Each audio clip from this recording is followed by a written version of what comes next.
agriculture and logistical and blue economy fisheries. All these are the opportunities which you can, once you decide to invest in Tanzania and Russia, in strategic sectors such as critical minerals, fertilizer production, industrial manufacturing, energy, technology transfer, aviation, and industrial parks development. Distinguished guests, ladies and gentlemen, TISEZA was established to facilitate and to promote investment while overseeing the development and management of special economics zone in Tanzania mainland. Through our one-stop facilitation center, investors are able to access key government services under one roof, including business registration, taxi facilitation, work and residence permit, environmental approval, and land facilitation. Our objective is simple: to ensure that investors are supported efficiently from project conception to implementation and expansion. Over the past 5 years, Tanzania has witnessed a growing interest from Russian investors across key sectors of our economy. From 2020 to 2026 March, the Tanzania Investment and Special Economic Zones Authority registered a total of 13 investment projects with Russian interests valued at approximately $401 million, with the potential to create 592 jobs for Tanzanians.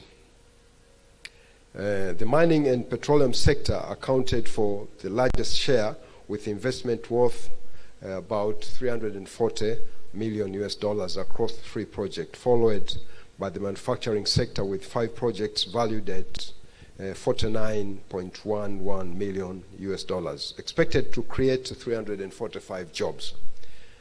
Additional investment were also registered in agriculture and services, demonstrating the increasing confidence of Russian investors in Tanzania's economic potential, investment climate, and long-term growth prospects. Ladies and gentlemen, the purpose of this forum is not only to discuss opportunities, but also to build long-term partnership, encourage technology transfer, promote joint ventures, to create sustainable investment linkage between Tanzania and Russian businesses. We therefore encourage participants to take full advantage of business-to-business meeting and networking sessions organized throughout the forum. As government, we have deliberately ensured that the private sector is given sufficient time and space to engage directly, exchange ideas, and explore concrete areas of collaboration. We firmly believe that the engagement initiated here today will open a new chapter of economic cooperation between Tanzania and Russian Federation. As we move forward, Tanzania remains committed to creating a conducive, transparent, and predictable investment climate that supports sustainable and inclusive economic growth. Distinguished participants, your presence here today demonstrates confidence in Tanzania economic potential and the future of Tanzania-Russia relations, We highly valued your participation and commitment to strengthen trade and investment cooperation between our 2 countries. We see these few remarks It is now my honor to officially welcome you to the Tanzania-Russia Business and Investment Forum. I wish you a fruitful deliberation, productive engagement, and successful business partnership. I've also noticed while I'm standing here that there are members of parliaments in this. I would like to recognize you for also being able to attend this meeting. And with that remark, I would like to say thank you. Spasiba Balishoe, you are most welcome to Tanzania. Thank you. Asante sana, ladies and gentlemen. Yes, a round of applause as we applaud that welcome remark. Asante sana, Dr. Dr. Mlima, asante sana.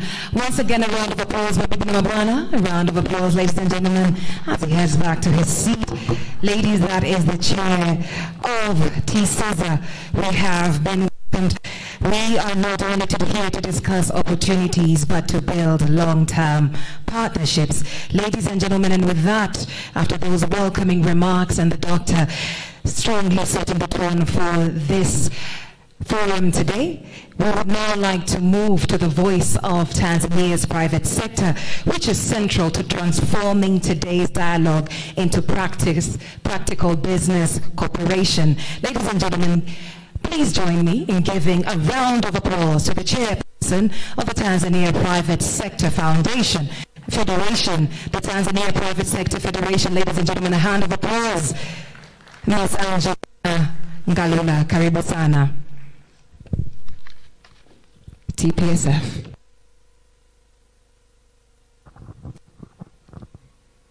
Thank you. It's very difficult to speak, especially after a robust speech from the chairman of TCESA. Hongera sana, Mheshimiwa Mwenyekiti.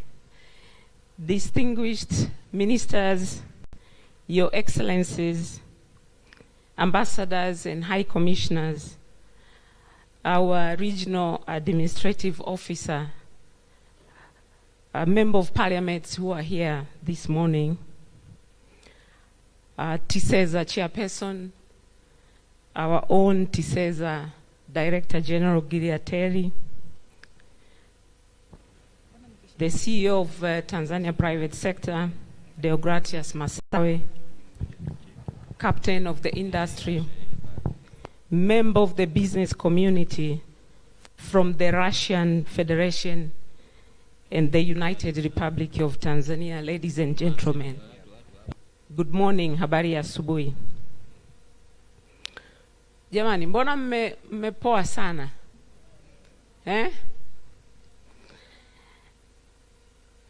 On behalf of the Tanzania Private Sector Federation, TPSF, it is my great honor and privilege to welcome you all to the Tanzania-Russia Business Forum taking place today here at Arusha International Conference Center in the beautiful city of Arusha.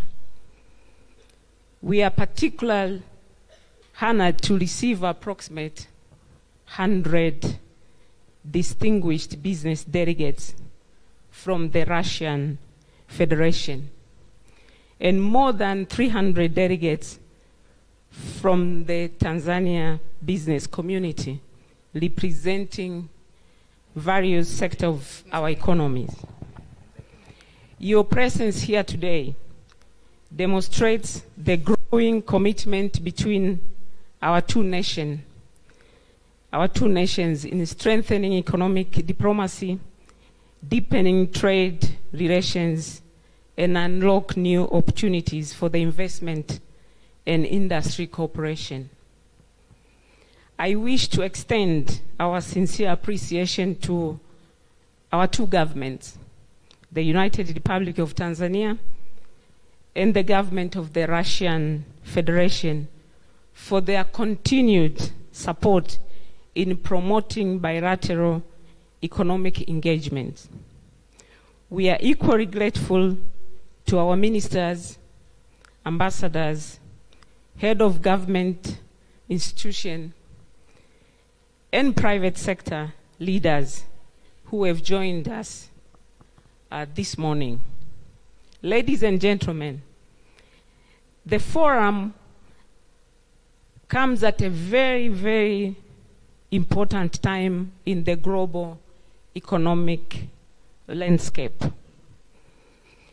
Across the world, nations are looking for reliable partnership, resilient supply chain. We all know what is happening in the Middle East. But at a time where nations are looking at technology transfer, industrial cooperation, and sustainable investment opportunities. Tanzania and Russia are well positioned to build a strategic economic partnership that respond to these global realities. Tanzania remains one of the fastest growing and most stable economies in Africa. Today, Tanzania offers many opportunities in the agri-sector, agro-processing, mining, mineral, oil and gas, logistics and transport, rail and port infrastructure, tourism, and hospitality, manufacturing and industrial development, ICT and digital transformation, renewable energy, healthcare and pharmaceutical, as well as education and skills development. At the same time, Russia possesses strong expertise in the industrial technology, energy, engineering, heavy manufacturing, agriculture mechanization, mining technology, transport systems, and scientific innovation. The combination of the Tanzania's strategic location and the growing market with Russia industrial and technological capability creates a powerful foundation for mutual beneficial partnerships. Ladies and gentlemen, the Tanzania Private Sector Federation, which I represent, strongly believe that business-to-business cooperation is one of the most effective drivers of the sustainable economic growth. Government creates the enabling environment, but it's the private sector, it is us, to transform the opportunities into investment, jobs, industries, innovation, and long-term prosperity. We therefore encourage companies from both countries to move beyond discussions and focus on practical partnership, joint venture, technology transfer, value addition, and long-term investment commitments. Ladies and gentlemen, as TPSF, we remain committed to strengthening dialogue between the private sector and the government institutions. We are ready to facilitate partnerships, support investors, and ensure that the outcome of this forum translate into tangible business opportunities and long-term economic cooperation. Today's forum should not only be remembered as a networking event, but as a beginning of a stronger economic relations between Tanzania and Russia. A relation that is built on trust, mutual respect, innovation, and shared prosperity.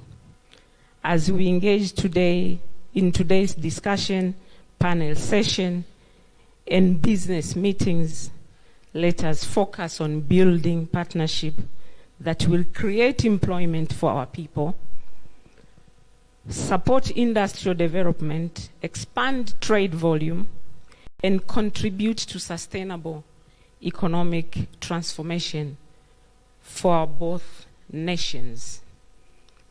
Ladies and gentlemen, allow me once again to welcome our distinguished guests to Tanzania and thank every institution, stakeholders that made this important forum possible.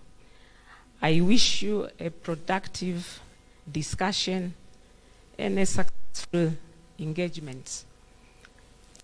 It's stronger Tanzania-Russia economic cooperation for the benefit of our people and our future generation. Asante sana. Asante sana, thank you very much. Ladies and gentlemen, yes, tumsindikize na makofi.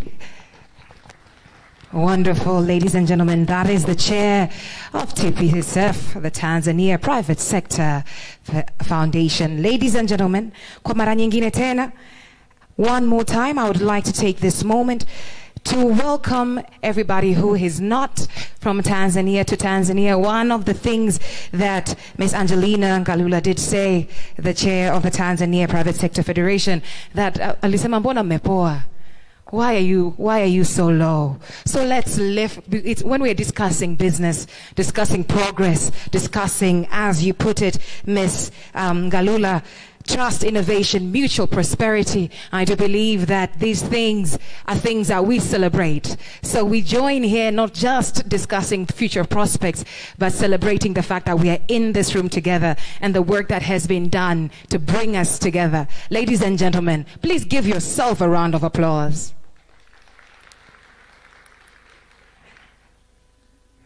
If that is how you applaud yourself, surely. Give yourself like truly, truly, you are here. You are part of the conversation. In the next 10 years, there will be Russians and Tanzanians that will tell the story of progress across our countries, and you'll get to say, I was there. So again, congratulations.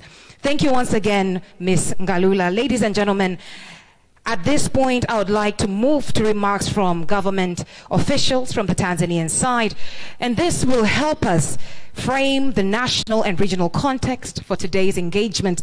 Mabibi na mabwana, the addresses from the government officials will come one by one, and ladies and gentlemen, may I start by welcoming mwenye mji wake. May I please start by welcoming the Arusha Regional Commissioner. Ladies and gentlemen, a hand of applause to Mr. Amos Makala. Makofi kwake. Mkuu wa mkoa wa Arusha, Bwana Amos Makala. Karibu sana. On behalf of the Regional Commissioner, the Regional Administrative Secretary, ladies and gentlemen, asante sana. Let's give him another hand of applause.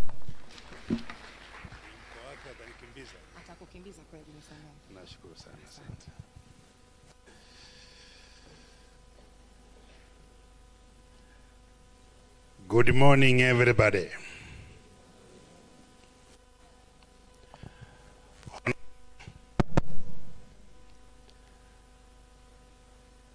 I'm Dr. Toba Arunasoni Nguvira,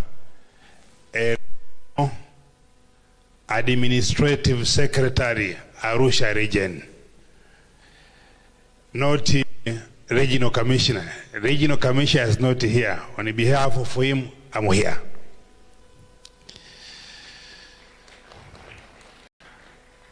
Honorable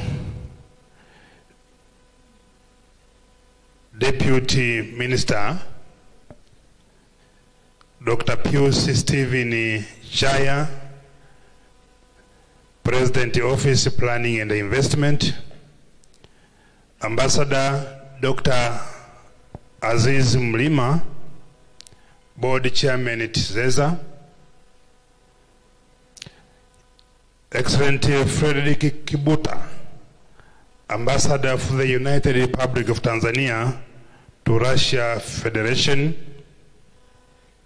Gilead Terry, the Director General of the Tanzania Investment and the Special Economic Zone Authority, Angelina Ngalula, President of the Tanzania Private Sector Foundation, Peter Ivanovi, Chairman of the Russia Tanzania Business Council, and the CEO of the Festo Transport Group, Degratus Masawe, Chief Executive Officer of the Tanzania Private Sector Federation, Head of Public and Private Institution, presence here, distinguished government officials, member of Tanzania Business Community and the Russian Federation,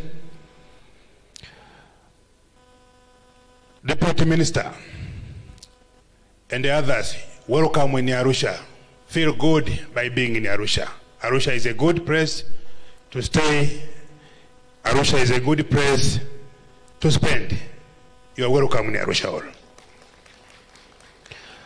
Honorable Deputy Minister, Russian delegation and all participants present, we welcome you to Arusha. We are also so grateful and humble to host you in this beautiful city of Arusha. In a special way, we thank you, Honorable Professor Kitila Nkumbu, for bringing this forum to Arusha. Thank you very much. Honorable Deputy Minister, Arusha stands as the hub of tourism in East Africa and a strategic region economically and diplomatically. Arusha also is the headquarters of the East African community. Deputy Minister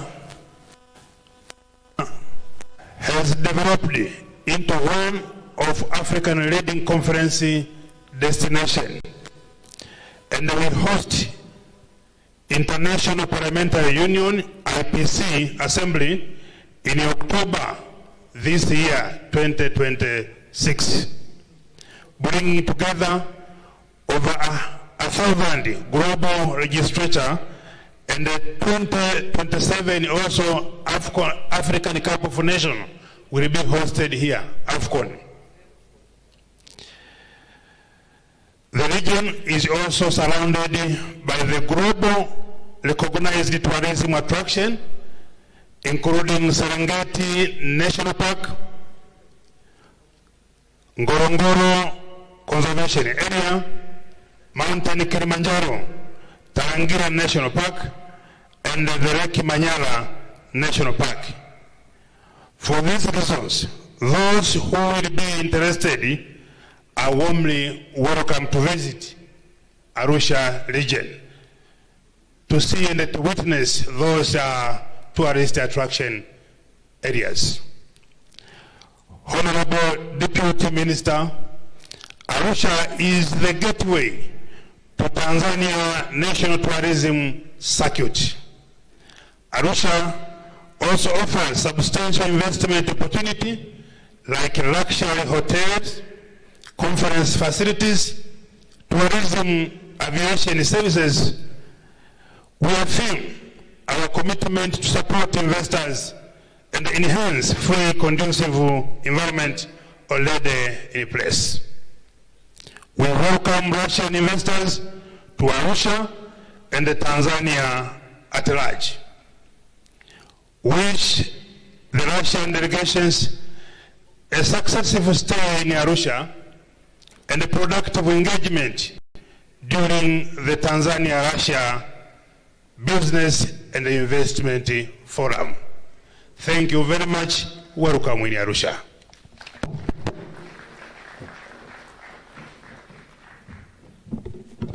Asante sana. Thank you very much.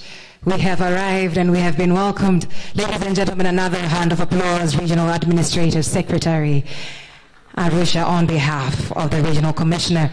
Ladies and gentlemen, at this point, I would like to welcome back to the stage to invite the guest of honor. Mabibi na mabwana, ningependa kumkaribisha, mkaribishe mgeni rasmi, Dr. Aziz Ponari Mlima, Board Chair, Tanzania Investment and Special Economic Zones, TISEZA, to welcome the guest of honor. Please, let's give him a round of applause.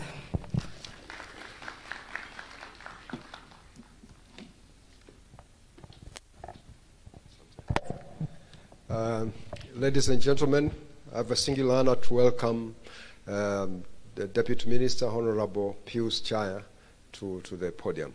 Your Excellency, as a guest of honor, the podium is yours. Thank you.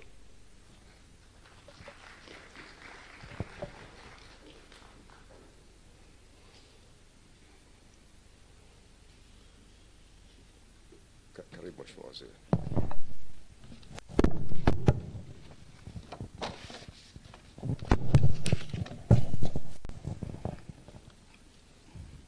Dr. Toba Nguvira, the Regional Administrative Secretary for Arusha Region, members of Parliament who are present here today, Honorable Ambassador Dr. Azizi Ponari Mlima, Board Chairperson for Tanzania Investment and Special Economic Zones Authority, TISEZA. Mr. Gilead Terry, the Director General for Tanzania Investment and Special Economic Zones Authority, TISEZA. Representative from Zanzibar Investment Promotion Authority present here today. Ms. Angelina Ngalula, the President for Tanzania Private Sector Federation, TPSF. Peter Ivanov, the Chairman of the Leisure Tanzania Business Council and the CEO of the Fiscal Transport Group. Deogratias Masawe, the Chief Executive Officer, Tanzania Private Sector Federation.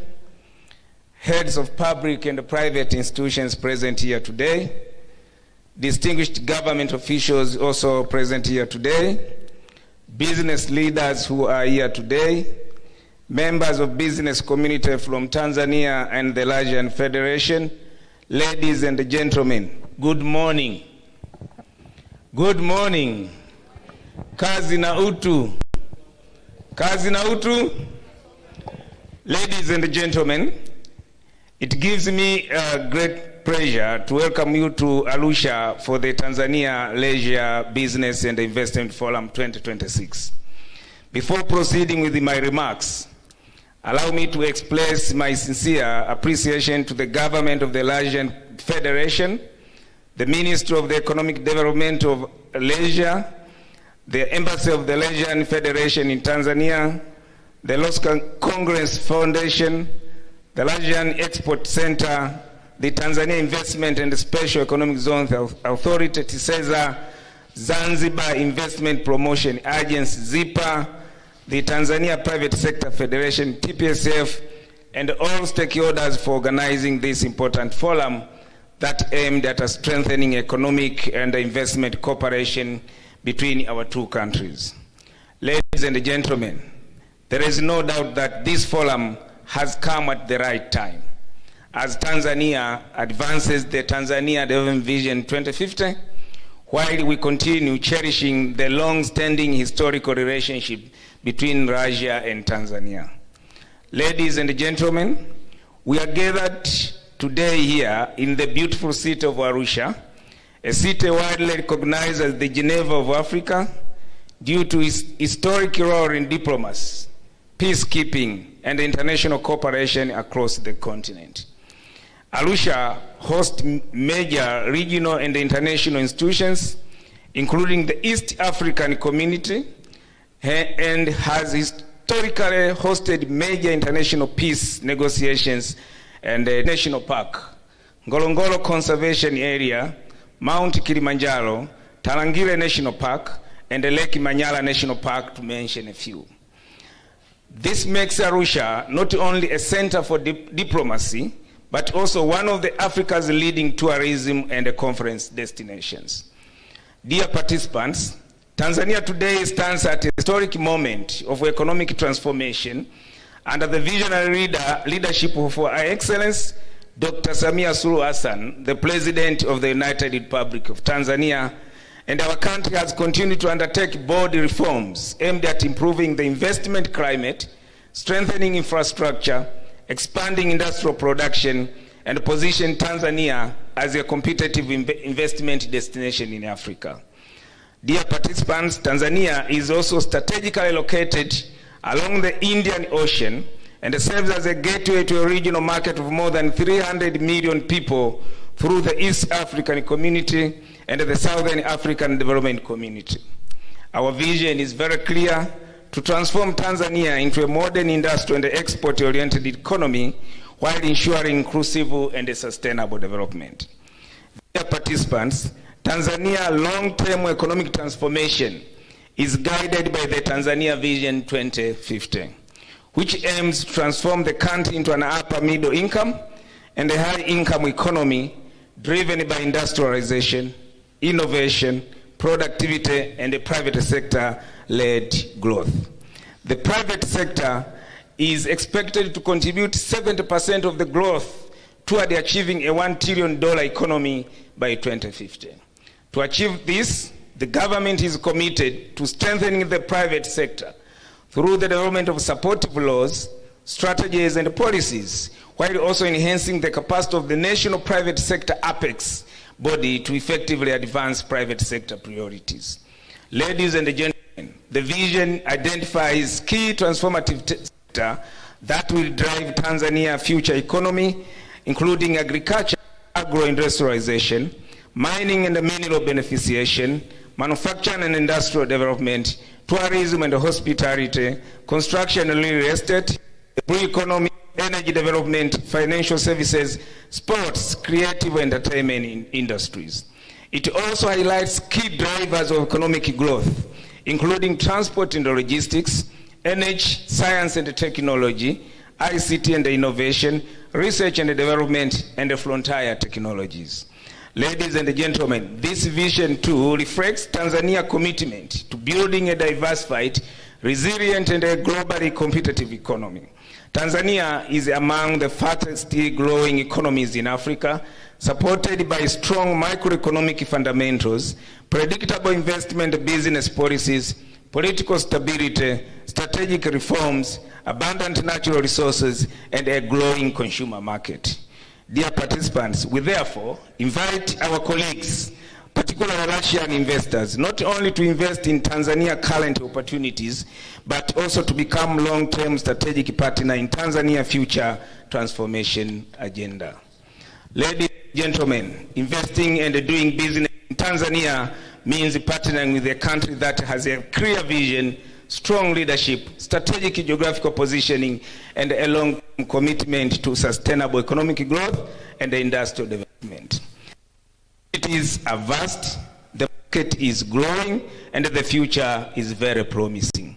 Dear participants, I'm also pleased to note that since the Tanzania-Russia Business and Investment Forum that was held in 2024 at the Selena Hotel in Dar es Salaam, we have continued to witness growing interest from Russian companies exploring investment and business opportunities in Tanzania. This growing momentum demonstrates the increasing confidence of the Russian private sector in Tanzania investment climate, economic potential, and the long-term growth prospects. We highly appreciate the Russian people who are here today for their trust and a commitment to doing business, but also investing in our country.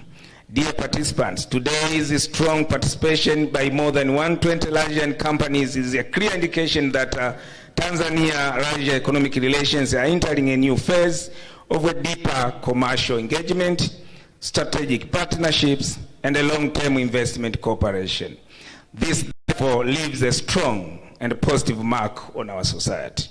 Dear participants, Tanzania offers enormous investment opportunities, as previously mentioned, and we see significant potential for expanded cooperation with the Russian Federation, particularly in mining technology, fertilizer production, vocational education, industrial manufacturing, energy, aviation, agriculture and mechanization, ICT, pharmaceutical, and technology transfer. This calls, therefore, upon Russian investors to explore investment opportunities, and our doors remain open to their support and collaboration. Dear participants, I also like to highlight another important opportunity for investors. As you may be aware that Tanzania, together with Kenya and Uganda, will co-host the 2027 Africa Cup of Nations, AFCON 2027, one of the largest sporting events on the African continent. This presents enormous investment opportunities, including sports infrastructure, hospitality and hotels, real estate development, transportation and logistics, ICT and broadcasting, aviation services, and entertainment and tourism infrastructure, just to mention a few. We therefore invite Russian investors and companies to partner with the Tanzania private sector in leveraging these emerging opportunities that are linked to AFCON 2027 and the Tanzania broader economic transformation agenda. Dear participants, the active participation at this forum bringing together, as I said before, more than 120 Russian companies, over 200 Tanzanian companies, and more than 400 delegates demonstrate the growing commitment from both sides of Russia and Tanzania to deepen economic cooperation and build a sustainable business partnership. As Tanzania government, we remain fully committed to creating conducive, transparent, and predictable investment environment that supports private sector growth and long-term partnership. Through the Tanzania Investment and Special Economic Zones Authority, TISEZA, and the Zanzibar Investment Promotion Agency, ZIPA, and our one-stop facilitation center, investors are assured of efficient facilitation and the government support throughout the investment process. Ladies and gentlemen, before now I conclude my remark, I wish to say that the future for Tanzania-Russia cooperation is very bright, and we believe that the engagement taking place here today will open new avenues for trade, investment, technology, transfer, tourism cooperation, development to friendly nations. I therefore encourage all participants to make full use of the business sessions and the networking engagements organized during this forum. With these very few remarks, it is now my honor that Tanzania-Russia Business and Investment Forum is officially open, and I wish you all fruitful discussions, productive meetings, and successful partnerships. Karibuni sana Tanzania, asanteni sana kwa kunisikiliza. Thank you very much. Kazi na utu, asanteni sana. Ladies and gentlemen, please let's get up on our feet and give our guest of honor, Honorable Dr. Pius Chaya, a hand of applause as he gets onto his seat. Tafadhali tusimame mabibi na mabwana.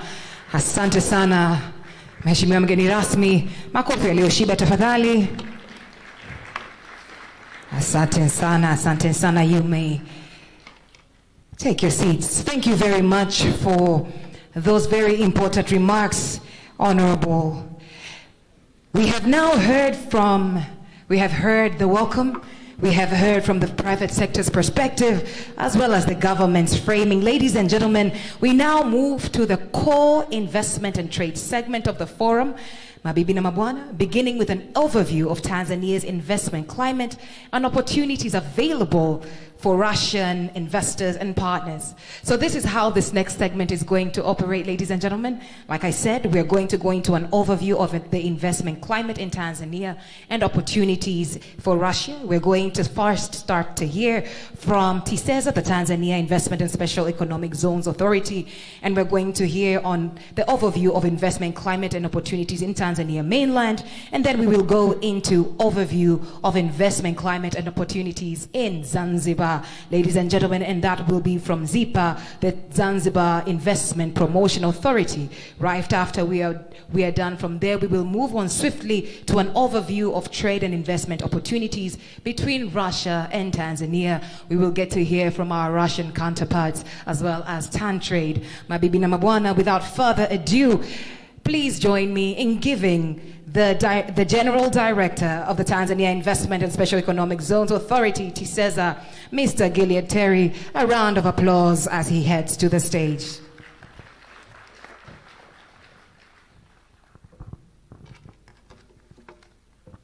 Good afternoon. Before the presentation, I would like to play a short video clip that will introduce to our Russian colleagues what Tanzania is all about. And I think once you see, we can start talking business.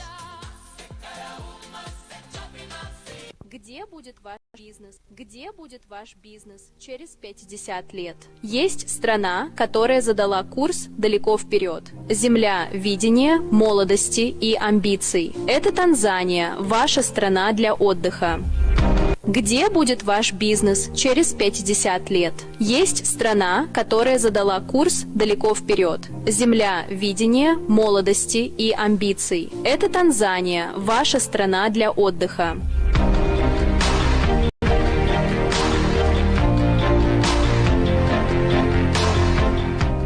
В 2025 году Танзания запустила свою программу «Видение 2050 года». Смелый план для конкурентоспособной, инклюзивной, индустриализированной экономики. Экономики, которая охватывает устойчивое развитие, технологии и процветание для всех.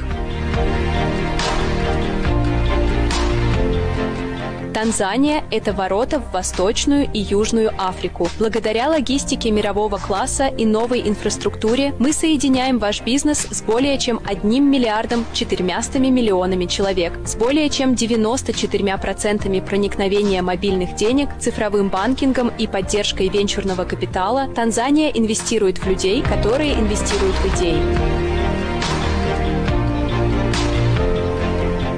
ТИЗЕСа, Управление по инвестициям и специальным экономическим зонам Танзании объединяет все это. Один шаг, полностью цифровой, быстрый и дружественный к инвесторам.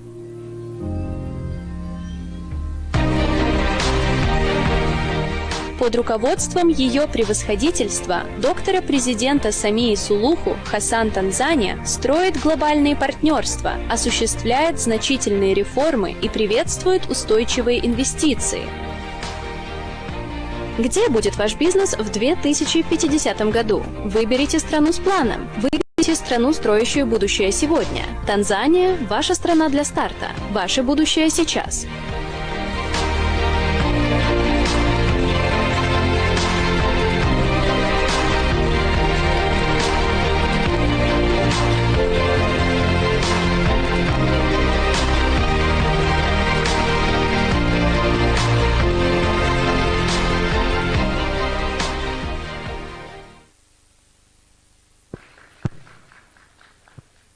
Thank you. So I will spend a few minutes just to give you an overview of two things. One, how the environment of doing business in our country is. And the second part, to tell you about some of the investment opportunities that could be useful for some of the people that are in this room. So the first thing that we will offer you, and when you go out of this room, you will find our desk, is a one-stop facilitation center. Our office is responsible to help all investors that come to Tanzania to get all permits, business registration, and completion of starting and operating a business from one office. So when you come to do business in Tanzania, through our office you can register your company, you can get land for investment, you can get your electricity, water, connectivity, you can get your work permit and residence permit all through one-stop facilitation center. So this will make it very easy for all investors that wish to come and do business in Tanzania. We pride ourselves to be a very unique country across the continent for different reasons.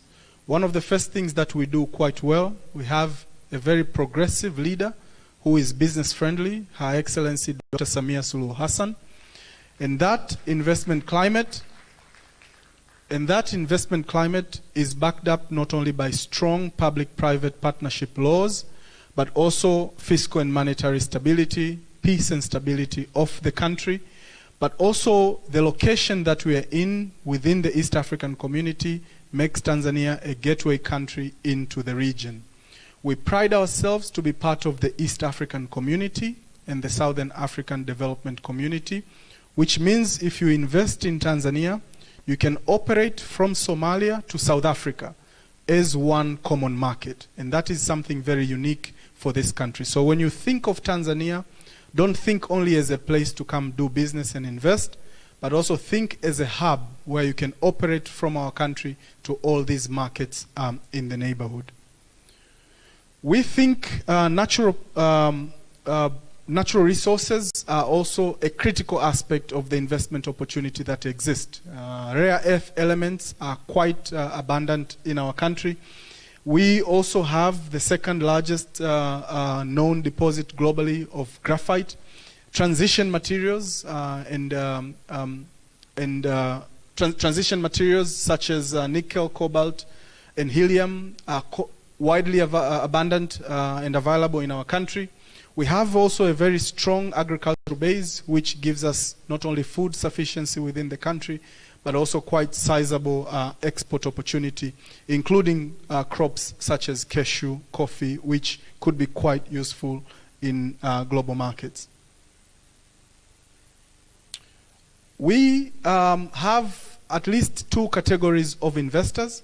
One category of investor is what we recognize as a regular investor, and it costs you around $500,000 to be qualified to be an investor in Tanzania. But we also have strategic investors, and strategic investors is anyone who can invest over $50 million in our country. The two difference is that when you're a regular investor, you can pretty much start your investment at any point in time, and there's a standard list of incentives that we provide, and we will show it to you in our next slide. But when you're a strategic investor and you invest over $50 million in our economy, you are able to negotiate some of your incentives with the government of Tanzania, which is pretty unique to your business model. So I'll give you one example, and I will show you the pictures at the end. We have the first largest banana plantation from a Russian investor who is based in Dubai in our country, $150 million US. It's the first and one of a kind. Because it is the first kind of investment in our country, you don't expect the kinds of incentives that we have will be applicable to this project. So the investors in this project, they can come to government and ask for unique incentives. For example, they need work permits for their experts, because we don't have perhaps a lot of experts in banana plantations because we don't have any. And these are unique opportunities that do not exist in any other African country except Tanzania. It is the only country in Africa where you can negotiate a specific set of incentives between the investor and the government.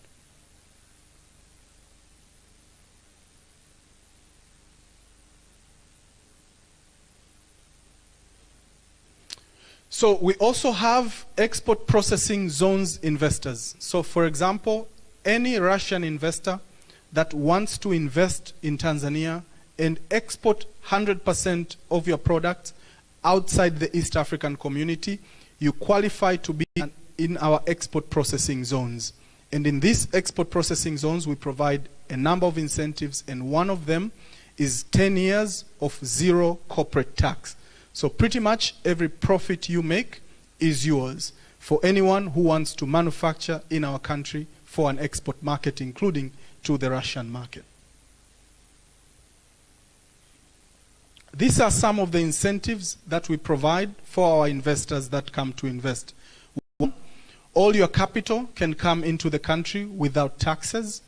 All your machineries and raw materials, they come into our economy duty-free as well. And the corporate tax for anyone who goes into specific sectors such as automobiles, pharmaceutical, leather products is reduced. You have either a 33% discount to 20% or 66% discount of corporate tax from 30% to around 10%. We also offer automatic 10 work permits for new investors. So if you have your own investment and you would like your CFO or your chief operating officer to come and actually oversee the early stages of your investment, we don't have a problem with any investors when it comes to work permit as well as residence permit. These are some of the other incentives that we provide also for investors. We'd like to, and this again, for 20% for the first 5 years if you're going into automobile, but again, 20% if you go into things like textile, leather, pharmaceuticals, and the rest of it. These are some of the incentives that we provide for Russian investors. Anyone, and this also includes Tanzanian investors in the room, if anyone can put up a factory within 12 months from the first day of construction to the first day of commission and operation, we knock off 33 years of your lease payment. So when you lease land from us, we give you either 33, 66, or 99 years. If you can put up a factory within 12 months, we will give you the first 33 years lease free. You will only pay a small service fee, and we would like as many people to go into manufacturing as we can.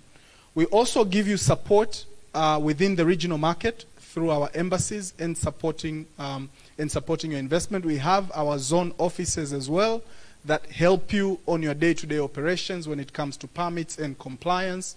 But we also have other incentives, including VAT exemption and duty exemption, depending on which kind of enterprise you are going to work in to work into. Things like distribution trucks, they enjoy 75% reduction of import duty. So this is some of the list of incentives that we provide depending on which cluster of market you would want to serve. If you want to operate within the East African community, or you want to use Tanzania as a hub for manufacturing for the greater Africa or the global market. We pride ourselves to be a very unique economy within Africa. And I would like our Russian counterparts to understand.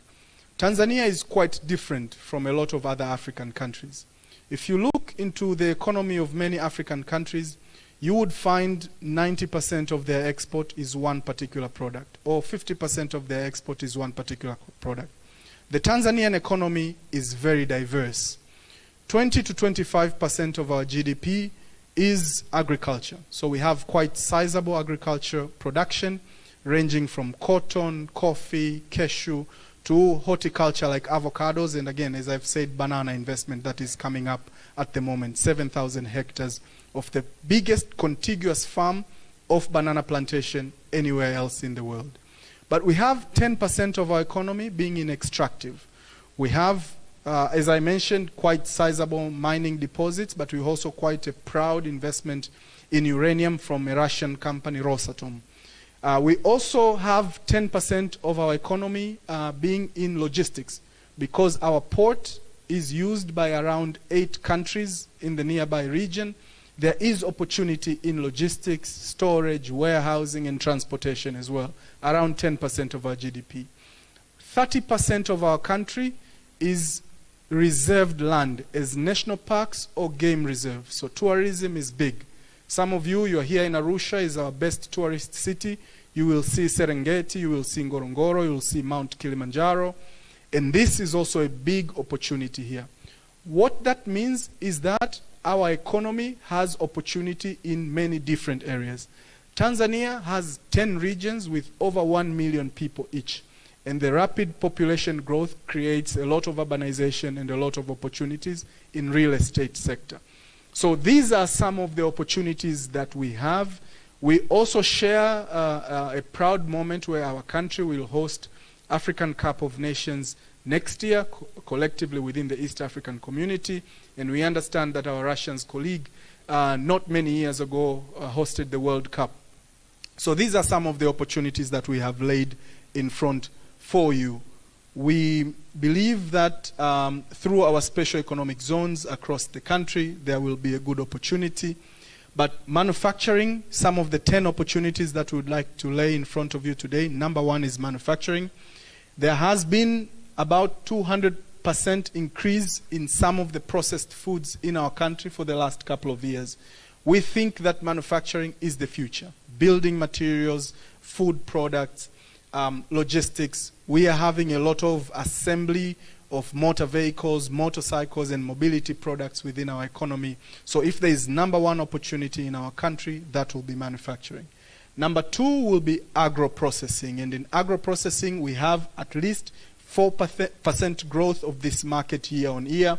We estimate export revenue to be somewhere between $3.5 billion to $4 billion annually, and it's an important area. And as I've mentioned, we have a variety of crops that we can produce across the region.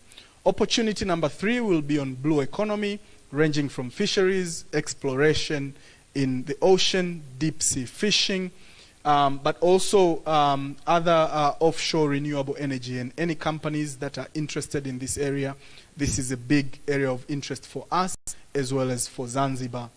We think that financial services is also a good opportunity. It is somewhere between $20 to $26 billion of value of assets by the year 2024-2025. We are seeing somewhere between 5 to 6% annual growth. And this is an area that I understand some of my colleagues in the room will be interested to talk to you. I have seen my colleague Nelson from NMB. If possible, if you're there, if you can stand up. Our colleagues from CRDB. So these are our guys in finance, and if you have a moment, please have a time to have a direct chat with them if you have interest in the financial services. Service sector, also very important. As I've mentioned, logistics of the ports. We see ICT, things like education, healthcare services, quite a big investment. We are very proud to hear that there is a company that is interested in railway logistics that is here with us, and I will be looking forward to our meeting today, this afternoon. This sector is growing between 30 to 40% every year. 3 days ago, I met top 100 CEOs in Tanzania, in Dar es Salaam, and one of the CEOs mentioned that they are putting up a new assembly plant for tractor heads. And they said they estimate annual demand for new tractor heads, for new transit trucks, is 15,000 trucks a year. That's the demand for Tanzania. There is no any other country except South Africa that has that kind of demand annually. So the growth of the logistics center is quite big, quite sizable, and it's not going to slow down anytime soon. Creative industries, sports and innovation, as I mentioned, are quite a sizable fit next year to host the AFCON, and we are open to anyone who has interest within the creative industry. Tourism and hospitality, I've touched upon it. We see at least 17% of it in GDP, and we see at least somewhere between 8 to 10% annual growth of this sector every year. Mining and extractive, again, 10% of our GDP and big opportunity. Construction and real estate development, and this one I will extend it to things like railway across the country. Again, this figure of around 3 million houses deficit every year. I met the CEO of our mortgage refinancing company, and he says the demand could be up to 8 million annually. So we have, for the last 5 years, have had $500 million of Russian investments in our country. And this is not counting Russian investors that go through third-party country. We're not counting Kazakhstan. As you know, some of your colleagues are based in Kazakhstan. They are based in Dubai, and we are not counting them. So this is directly from Russia for the last 4 or 5 years, $500 million that has come into our economy. Now, I would like to share 2 main points before I finish. One is the growth of investment in our country. We are not surprised to see this big delegation from Russia today, because this is the trend in Tanzania now. Everyone is coming to Dar es Salaam, everyone is coming to Tanzania, and we are happy to receive you. So as much as we welcome you, we would like to let you know you are not the only person that we are receiving. There are quite a big interest for investors to come into Tanzania. As you see, 2021, when Her Excellency took office, one of the best private sector presidents we have ever seen in our country, we jumped from around 200 projects a year. We are doing 900 projects a year back to back. We jumped from $3 billion worth of investment a year to $12 billion worth of investment last year. So Tanzania is booming. This is the place where things are happening, and you should come. If you don't come, your brothers from the east or from the west will be here. And we would like to continue working with the people of Russia, because we have a very long, rich history between our two countries. And I would like to make you envious by 2 points. This is the Mantra project. This is in Mkuju River, one of our biggest projects, close to $500 million worth of investment only from this particular project when it will be completed. It was inaugurated by Her Excellency the President last year. And this one is the land that has been cleared. Again, it will be the largest contiguous, like single place, banana plantation in the world. $150 million worth of investment from Russian investors based in the UAE. And this is the kind of investment and businesses that we expect to talk about and have conversations here today. We are very proud to have you. We are very excited to meet you. And we will keep you all day here today for many meetings. You see, a lot of Tanzanians have showed up here today because they want to talk to you. So have a lot of coffee. You're going to be in for a long day. Thank you very much, gentlemen. Thank you very much, ladies and gentlemen. Mr. Galia Terry, Director General, TISEZA. Kwa mara nyingine tena makofi. Let's give him a round of applause after that very thorough presentation. If you don't come, the others are coming. So welcome to Tanzania. Ladies and gentlemen, That was an overview of the opportunities from the Tanzania mainland. And right now, we are going to get an overview of the investment climate and opportunities in Zanzibar. This is what we call the Spice Island, ladies and gentlemen. And with that, I'd like to welcome to the stage none other than Mr. Mohamed Maulid Mohamed from the Zanzibar Investment Promotion Authority. Karibu sana. Let's give him a round of applause.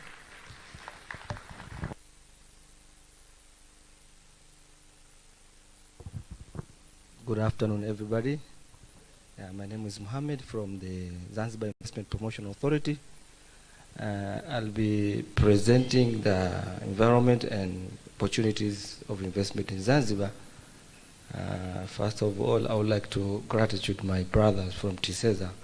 He explained a lot of every introductory remarks about Tanzania and everything what it has. So I'll be presenting a video. It's not short. It's quite 5 minutes to 6 minute video to see what are the opportunities and the investment life and probably in Zanzibar. Thank you. You're welcome.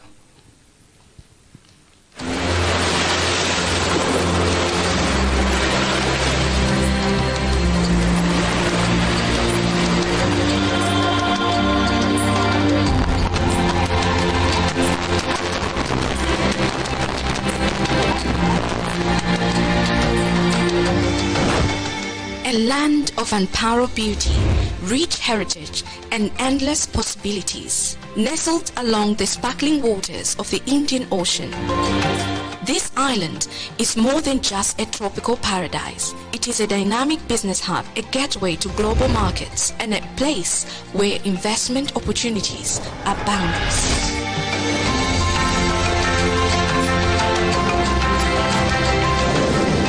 This is Zanzibar, a place where strategic location meets opportunity.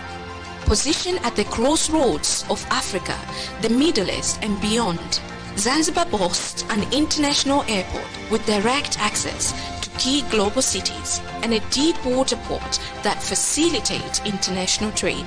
As a proud member of the East African community, Zanzibar opens the door to the market of over 500 million people, making it an ideal hub for trade, commerce, and logistics. Adding to its growing economic potential is the Micheweni Special Economic Zone, a bold initiative designed to drive industrialization, innovation, and a large-scale investment in key sectors. With a state-of-art infrastructure, investor-friendly policy, and strategic connectivity, Micheweni is set to become a regional powerhouse for manufacturing, logistics, and trade. The island is on the path towards economic transformation, offering a secure, profitable, and stable environment for investors in diverse sectors.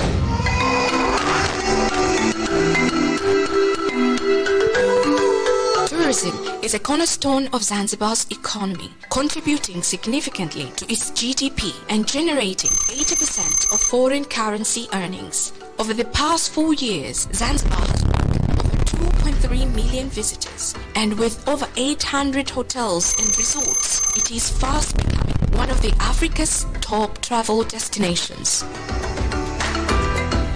Investing in Zanzibar tourism industry means tapping into a rapidly expanding market with opportunities in luxury beachfront resorts, eco and cultural tourism, health and business tourism. As an archipelago, Zanzibar offers exclusive opportunities for investors to lease small islands, for high-end tourism, eco-resorts, and private luxury developments.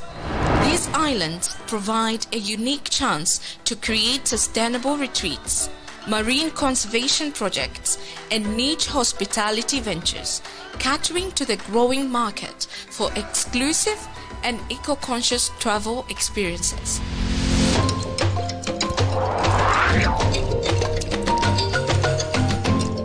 The blue economy in Zanzibar offers immense untapped potential in sustainable fisheries and aquaculture for food security and exports, maritime trade and port development, and renewable ocean energy projects such as wind and tidal energy, further solidifying Zanzibar's position as a regional logistics hub.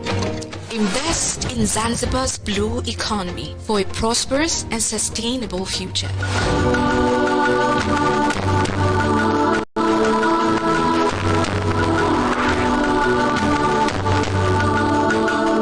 The thriving real estate sector in Zanzibar presents numerous investment opportunities, including luxury residential developments attracting high net worth individuals, mixed-use commercial and retail spaces supporting the island's growing economy, smart city projects and sustainable housing solutions to accommodate the urbanizing population.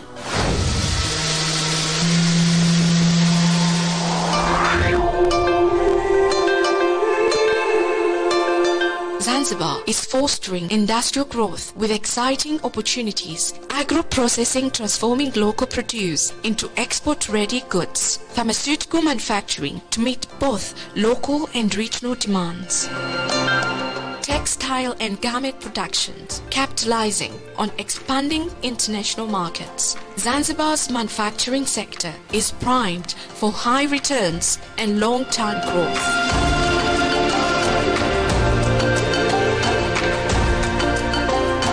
Zanzibar is more than just a destination. It is an economic powerhouse in the making. With its strategic location, investor-friendly policies, thriving tourism sector, and the diverse opportunities across sectors, Zanzibar offers a secure, profitable, and visionary environment for global investors. The revolutionary government of Zanzibar is now welcoming all prospective investors who wish to invest in Zanzibar. It is our expectation that the said investment opportunities, among others, will garner your attention. I assure you that Zanzibar is politically, socially, and economically stable, making it an ideal investment destination. My government is committed to continuing our role to provide a conducive and friendly environment for private investment and business opportunities. We are looking forward to hosting and partnering with you to invest in Zanzibar now. Karibuni sana. The time to invest in Zanzibar is now. Thank you. Explore and invest. As I say, I will not have a presentation, but finally I have one announcement. On 3rd to 5th of June, Zanzibar will have a Zanzibar Investment Summit, so you are all welcomed. Thank you very much for your time.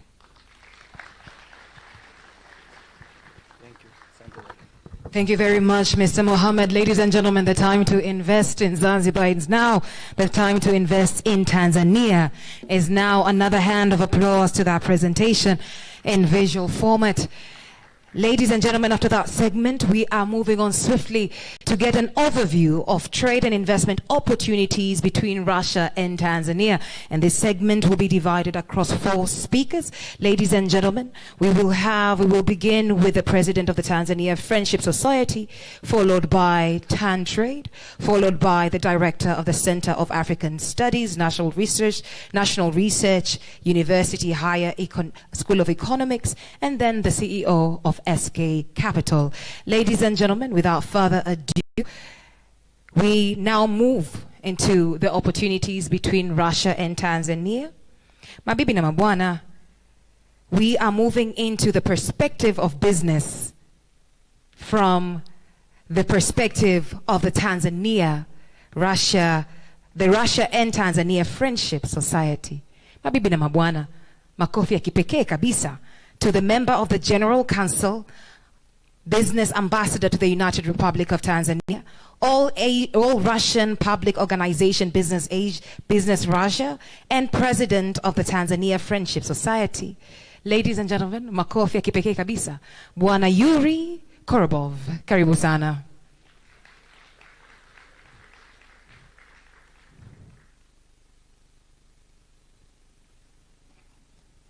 President of the Tanzania Friendship Society.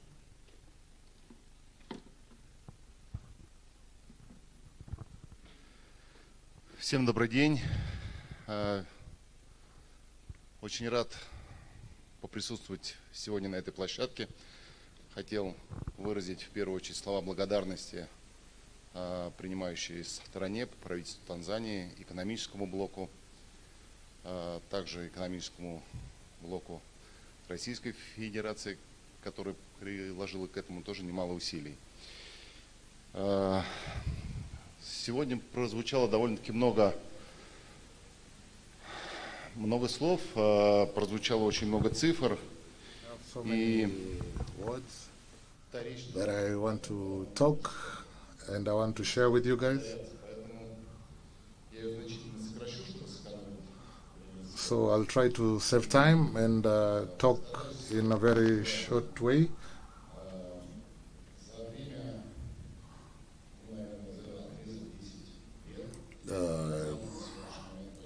In around 10 years, the investment in Tanzania has been a very good work from the Tanzanian organization and the government.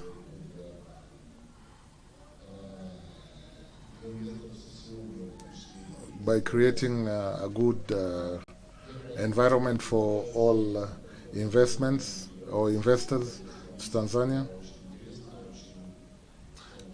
From the prospects of agriculture and mining has been very interesting.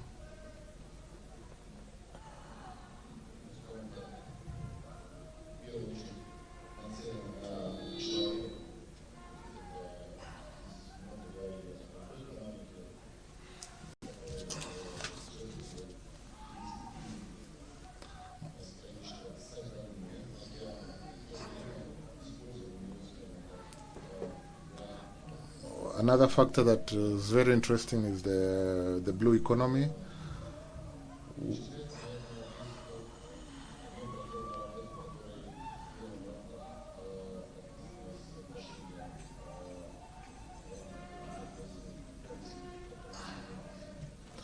So the most important is also the agreement that you're going to have that's going to be signed between the two countries.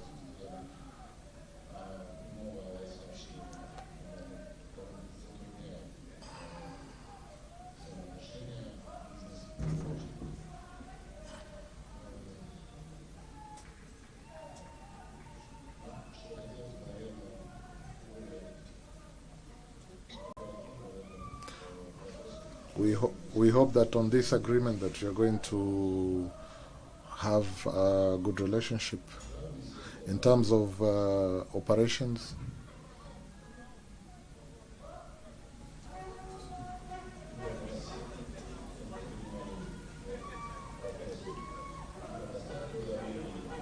On the agricultural sector, we have always have questions on about fertilizers and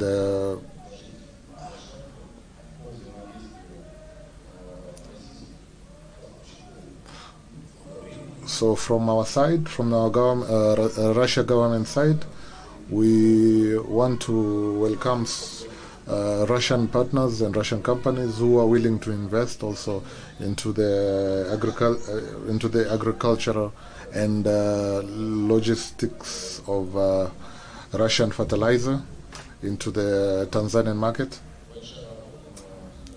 It's a big work, but we are ready to enhance and start.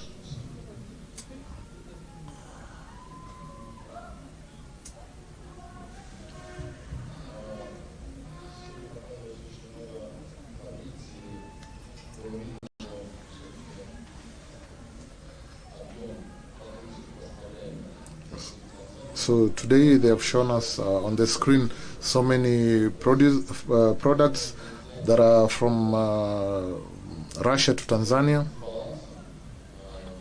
You cannot say it's out of balance, but it's a good perspection on the growth of Russia to the Tanzanian market.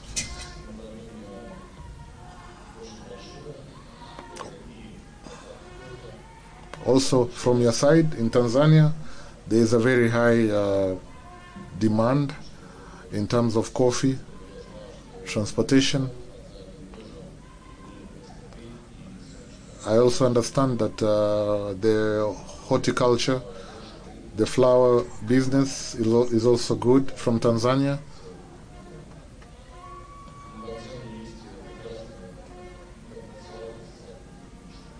And Tanzania has a very good potential in that.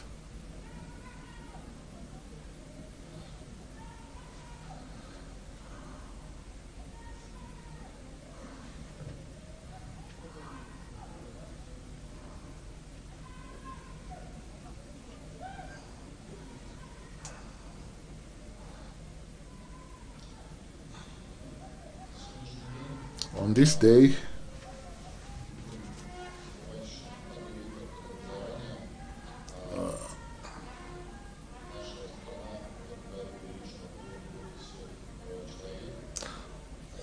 so on this day I'm going to talk about also about education. This year our country added up to 500 to 600 free education to foreign students from Tanzania and the rest of Africa. So the plan is to upgrade it up to 1,000 people.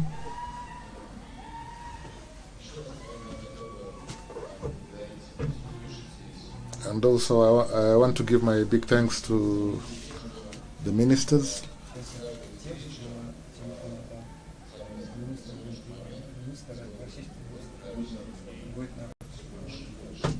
And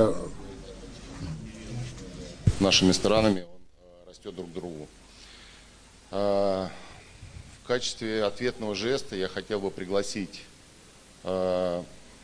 танзанийский бизнес, представителей власти на Петербургский экономический форум, который пройдет в этом году, в июне, в Санкт-Петербурге.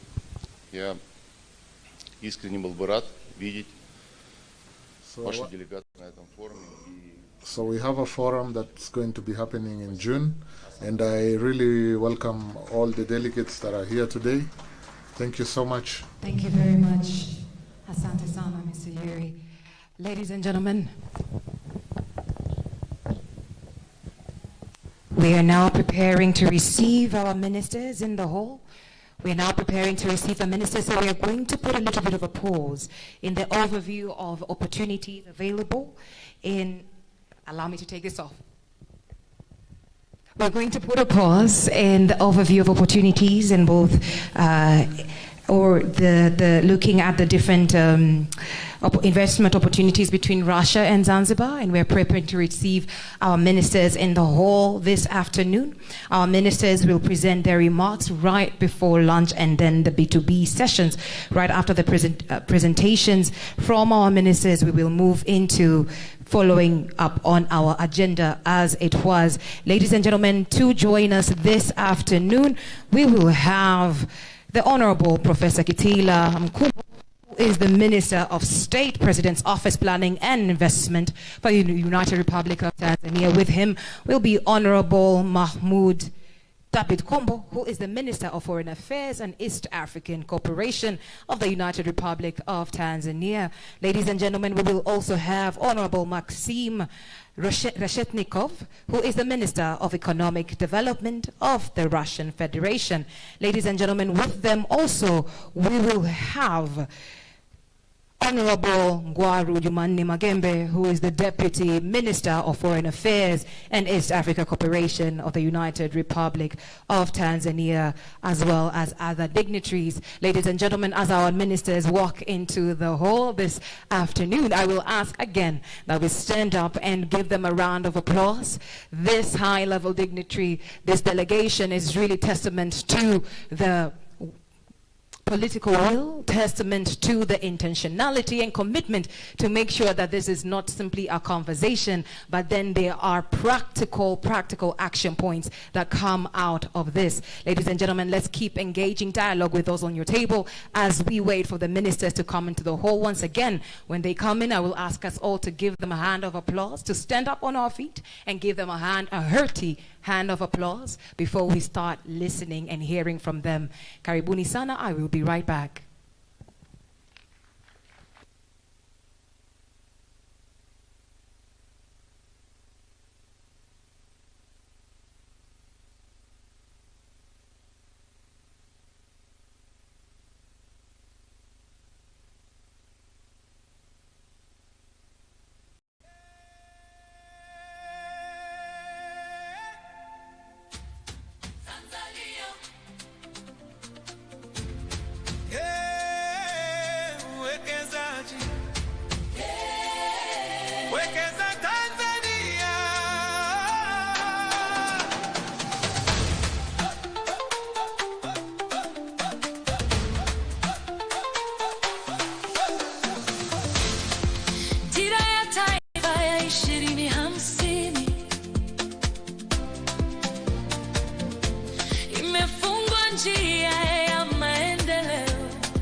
Kujenga uchumi wa taifa letu kupitia uwekezaji na biashara, tunajenga kesho iliyo imara. Nguvu ya Watanzania kwa pamoja, kuleta mabadiliko ya kweli. Uwekezaji Tanzania, tunasonga mbele kwa pamoja. Sekta ya umma, sekta binafsi, kwa maendeleo ya taifa.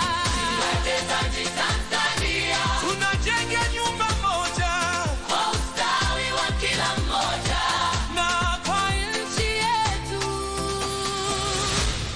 Tanzania.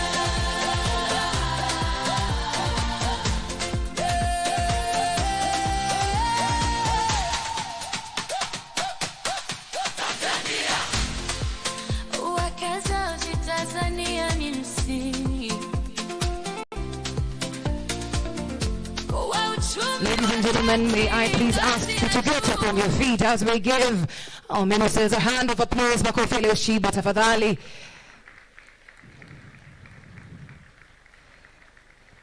Ladies and gentlemen, with us this afternoon, a hearty hand of applause, Honorable Mahmoud Abid Kombo, Minister, MP, Minister of Foreign Affairs and East African Cooperation of the United Republic of Tanzania. Makofi kwake mabibi na mabwana.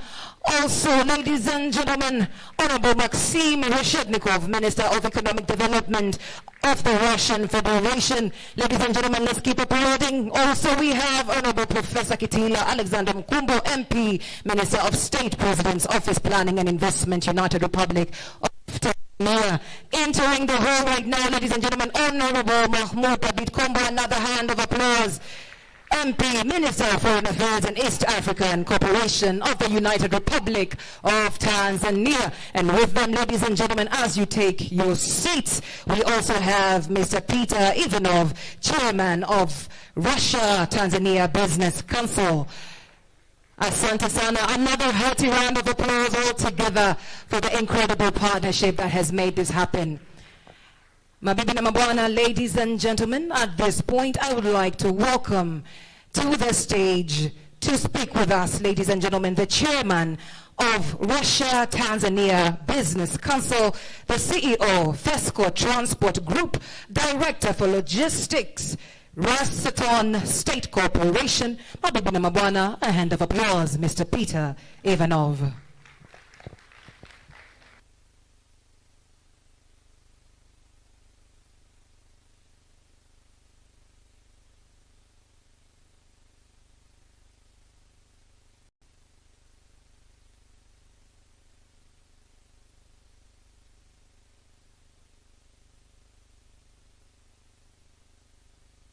Hello. Thank you. Dear colleagues, representatives of business communities of Russia and Tanzania, dear partners, our countries share long-standing and stable relations dating back to the period of Tanzania independence. The Soviet Union was among the partners that supported the development of the young state, through educational programs, professional trainings, as well as participation in the infrastructure and social projects. Today, Russia and Tanzania countries actively developing trade, economic, and investment cooperation. In 1924, trade turnover between Tanzania and Russia amounted more than $300 million.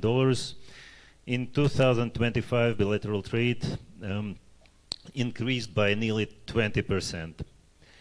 However, even with the positive dynamics, we clearly see that the potential of cooperation between our countries still significantly exceeds the current trade volumes. Tanzania is a rapidly developing country with a stable political system and significant economic potential. Due to its geographical location, Tanzania serves as a natural transport and economic hub of East Africa, providing access to markets across the region. In addition, population and economic growth are creating steady demands for the development of infrastructure, logistics, and trade. In January 2026, the Russian-Tanzanian Business Council was established under the Chamber of Commerce and Industry of Russian Federation. The Council's objectives to include strengthening business ties, supporting investment projects, reducing infrastructure and administrative barriers, and creating sustainable channels of interaction between business and government. Following the first meeting of Council held in March this year, key areas of the Council activities were identified, covering both traditional sectors of cooperation, fertilizers, energy, and petroleum products, as well as promising new areas like financial technologies, platform solutions, and security-related technologies. The Council already includes leading Russian companies and industry associations such as KAMAZ, Fosagra, Business Russia, WebRF, Sber, Institute for African Studies of Russian Academy of Science, and others. The Council's activities also involve major Russian producers of fertilizers and technological solutions, as well as representatives of banking sector interested in developing cooperation with Tanzania. All in all, around 15 companies. Currently, with the support of Embassy of Tanzania in Russian Federation, we are working on establishing the similar on Tanzanian side. During this visit, we have a number of meetings scheduled with representatives of associations to discuss the potential cooperation, including Tanzanian Chamber of Commerce, Tanzanian Private Business Foundation, Tanzania National Business Council, and the Tanzania Trade Authority. I would also like to express my gratitude to the Embassy of the United Republic of Tanzania in Russian Federations and Ambassador Frederick Ibrahim Kibuta, to the Embassy of Russian Federation in Tanzania and Ambassador Andrei Levontovich Avitisyan, as well as the Ministry of Economic Development of Russian Federation and Minister Maxim Gennadьевич Reshetnikov for their support in strengthening bilateral cooperation and shaping the business agenda. Today we have everything necessary: mutual interest, resources, and understanding.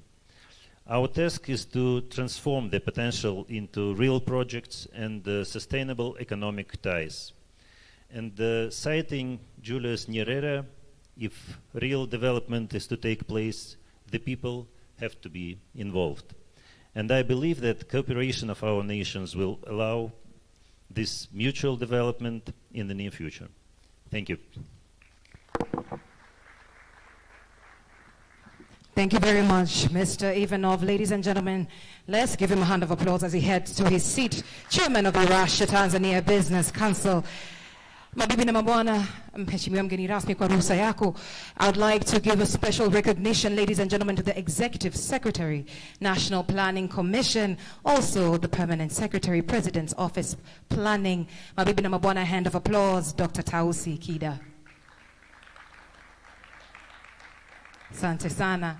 Ladies and gentlemen, we would like to now invite to the stage to speak with you all the Minister of State President's Office, Planning and Investment of the United Republic of Tanzania. Mabibi na mabwana, a hearty round of applause to Honorable Professor Kitila Alexandra Mkumbo. MP, karibu sana. Kitanzania tunamsindikiza na makofi. In Tanzanian fashion, we welcome him with a hand of applause all the way to the stage. Karibu sana, mheshimiwa.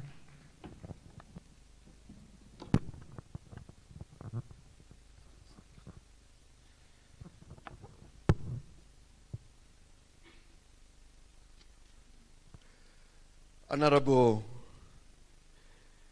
Mahamud Thabit Kombo, Member of Parliament and Minister for Foreign Affairs and the East African Cooperation, Honorable friend Mr. Maximo Reshenikov, the Minister for Economic Development of the Russian Federation, our permanent secretaries, Dr. Kida and Dr. Msemwa, but also Mr. Pavel, the Director of the Department for the Bilateral Cooperation of the Russian Federation, whom together with the two PSs have worked very hard on enhancing our technical cooperation. Our two ambassadors, Mr. Kivuta and Andrei. And of course, the most important people who are here, the leaders of our business communities. And let me take this opportunity as a begin to very specifically and in a very special way congratulate the establishment of the Russia-Tanzania Business Council. And for Mr. Ivan for having been elected as therefore the first chairperson of that very important council. I welcome you, your Honorable Minister, Mr. Maxim, and your delegation to Tanzania, and more importantly to this city of Arusha. As I told you earlier, this is a very important city in Tanzania for at least 4 reasons. Firstly, this is our nation's premier tourist safari capital. So if you speak about tourism in Tanzania, and indeed in East Africa, you have to begin by talking of Arusha. It is a very important tourist destination, and this is where tourism begins and ends indeed. So you'll begin from Arusha, you'll go around East Africa, but you'll have to return to Arusha.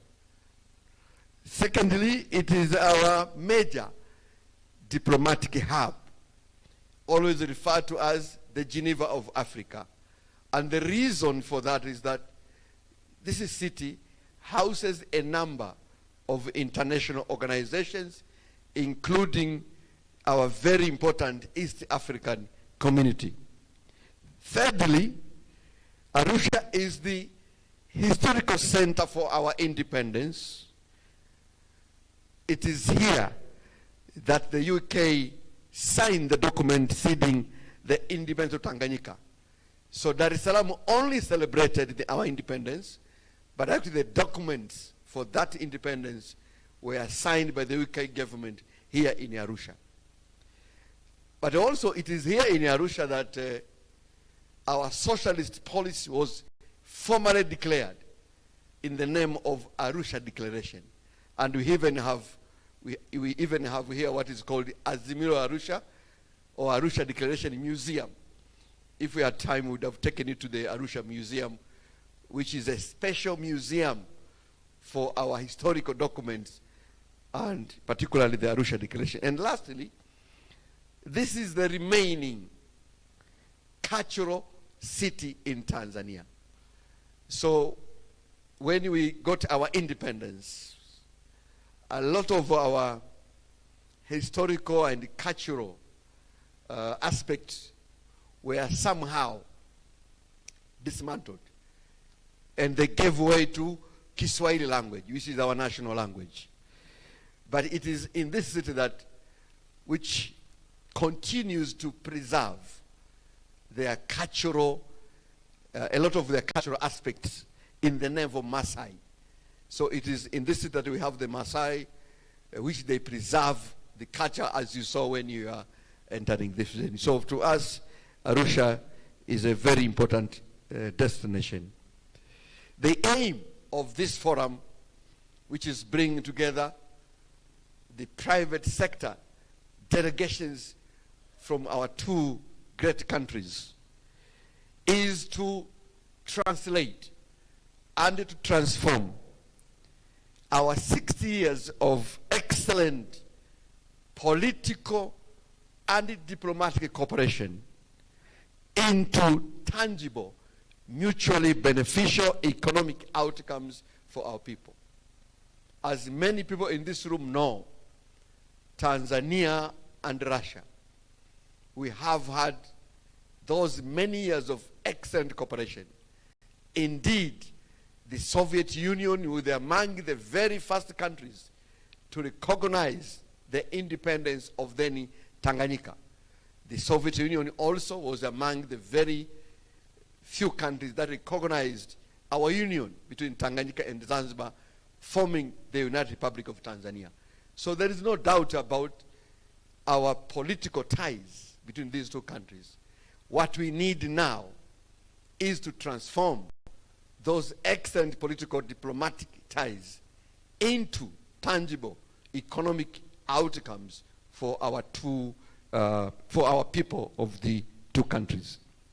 I want to reaffirm the Tanzania's good business and investment climate. We have a very strong economic growth trajectory. This year, our economy is projected to grow to around 6.1%. Next year, 6.3 to 6.5. It is among the Africa's fastest growing economies. We have the needed political stability and peace. This country is among probably the few African countries that remains politically stable and peaceful. We have had 7 elections, all of them very peaceful transfer of power. Our country is excellently strategically located, giving access to the East African community, as we know, 80 countries, but also to South African Development Community, altogether 14 countries. Those two blocks give us around 300 million in form of capital. We are also very important members of the African Free Continental Free Trade Area, giving access to around 1.3 billion market in the region.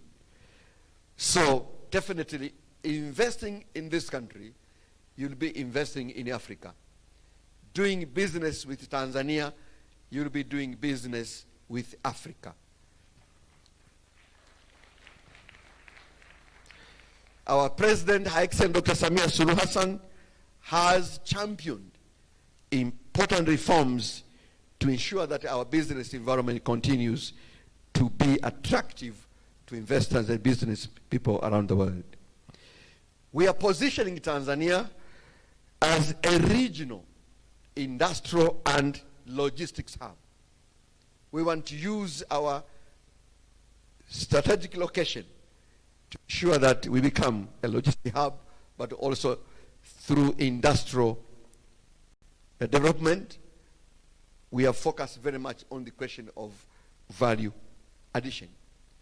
A lot of areas that are available for cooperation between Russia and Tanzania, and we will discuss some of those, be it in the area of energy and natural resources. As you know, Tanzania is among the few countries in the world which are blessed with mining resources. And the recent World Bank report shows that Tanzania actually ranks number 4 in terms of having access and endowment to mineral resources, including gold, and now widely needed critical mineral resources. Agriculture and food security. As you know, agriculture remains the backbone of the global economy. And we know that Russia is very much experienced in this field and like to work together to ensure that we're able to develop the agricultural sector in Tanzania. Tanzania has around 44 million hectares of arable land, but only about 33% of that one is already cultivated. So there is a huge potential in the sector of agriculture. And the world now needs more food than ever. And Tanzania can feed, Africa can feed the world with the cooperation, with the experience of the Russian companies in that area. Industrial development and manufacturing, especially with a focus on special economic zones. And as we discussed, Tanzania is ready to offer a special economic zone for our ongoing mantra project. And this is very key. As I said, tourism is very important, and we are very happy that now one of the big sources of tourism for Tanzania, both Tanzania mainland and Zanzibar now, is the Russian people. And which is why we are now at a very advanced stage of exploring the possibility of having a direct flight from Dar es Salaam and possibly Kilimanjaro all the way to St. Petersburg and Moscow for that matter, so that we are able to bring the Russian tourism directly from Moscow here to Tanzania. Education, science, and technology is another area that we can have excellent cooperation between Russia and Tanzania. And already, as we know, hundreds of Tanzanians have been trained in Russia, and they continue to train. Russia offers excellent cooperation in that area. And therefore, we welcome Russian companies to invest in Tanzania, but I believe also the Tanzanian businesses to be able to invest in Russia. And more importantly, to ensure that the Tanzanian products from agriculture, from fisheries, from mining, have access to great Russian markets, so that when Africans visit Russia, they're able to find African products, and particularly Tanzanian products, into the supermarkets in Russia. And I hope that your presence here today, you'll be able to explore those opportunities to enhance businesses between our two countries. As I end, let me repeat again, Tanzania and Russian relations are rooted in a very long history of solidarity and mutual respect. This relationship is now evolving into a modern partnership centered on trade, investment, technology, education, and more importantly, shared prosperity. I hope that you guys have productive discussions which will translate into concrete economic projects. God bless you all. Thank you very much. Ladies and gentlemen, a hand of applause. Honorable Professor Kitila Nkumbu, MP, mabibi na mabwana. After that address, ladies and gentlemen, we would like to invite to the stage with great gusto wa Tanzania wenzangu, naomba tumpigie makofi yaliyoshiba kabisa akaende arudi na kuhadithia. Ladies and gentlemen, with a Tanzanian round of applause to the stage, Honorable Maxim Reshetnikov, the Minister of Economic Development of the Russian Federation. Karibu sana.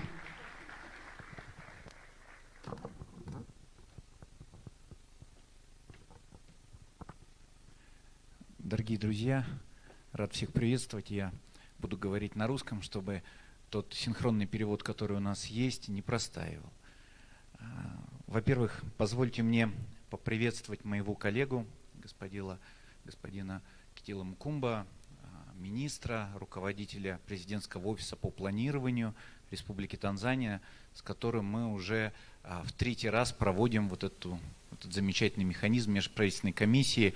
И отдельные слова приветствия уважаемому Махмуду Комба, министру иностранных дел Республики Танзания, кто придал нашей встрече такой еще более масштабный межминистерский характер и кто действительно помогает нам продвигать наше сотрудничество в практических таких вещах, потому что, конечно, присутствие МИДа всегда усиливает любого экономического министра, любую экономическую повестку. Отдельные слова приветствия нашим уважаемым послам, послу Танзании в России, господине Китула, и уважаемому господину послу России в Танзании, господину Витисяну. Дорогие друзья, мы очень ценим ту большую работу, которую вы ведете, и очень важно ваше присутствие здесь. За организацию форума хочу поблагодарить команду правительства Танзании, Российский экспортный центр, Росконгресс, кто действительно много вложил в организацию этого форума. Всех участников за рабочий настрой, готовность развивать сотрудничество. Я знаю, что и российские участники, понятно, проделали большой путь, и многие танзанийские участники тоже приехали сюда. И мне кажется, очень важно, что мы здесь именно в Аруше, в городе, которым гордятся в Танзании, который вызывает восхищение тем огромным трудом, который здесь создан, эту большую инфраструктуру, в том числе и для приема туризма, которая здесь существует. Но я, может быть, не очень соглашусь здесь с господином министром, кто сказал, что здесь туризм начинается и здесь заканчивается. Мне кажется, в Танзании любая точка – это точка для туризма. И Занзибар, и Дар-эр-Салам, и есть территории туда дальше, к югу. В общем, здесь действительно безумно интересная страна и очень гостеприимная. Недаром нас связывают давние деловые дружеские отношения.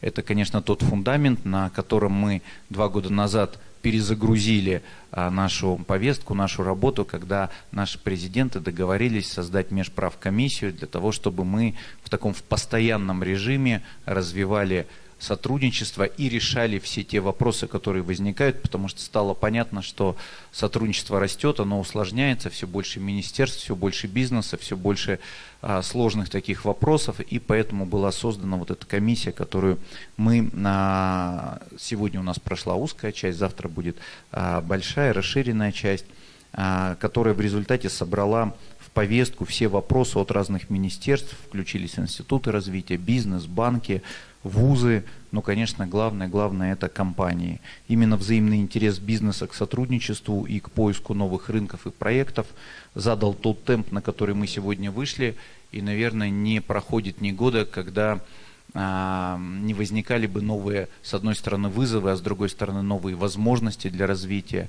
И та ситуация, которая сегодня складывается в мире, и вот действия разных стран, они подчеркивают, насколько важно выстраивать вот это независимое от третьих стран сотрудничество в интересах народов, и это можно сделать только вот выстраивать такое взаимно уважительное сотрудничество и каждый раз занимаясь этой повесткой. В прошлом году был обновлен рекорд по объему торговли между нашими странами. У нас действительно неплохие темпы роста, плюс 20%. Но, наверное, мало кто скажет, что это весь тот потенциал, который у нас есть. Мы действительно видим, насколько развивается танзанийская экономика, насколько растет производство товаров, готовы к этому.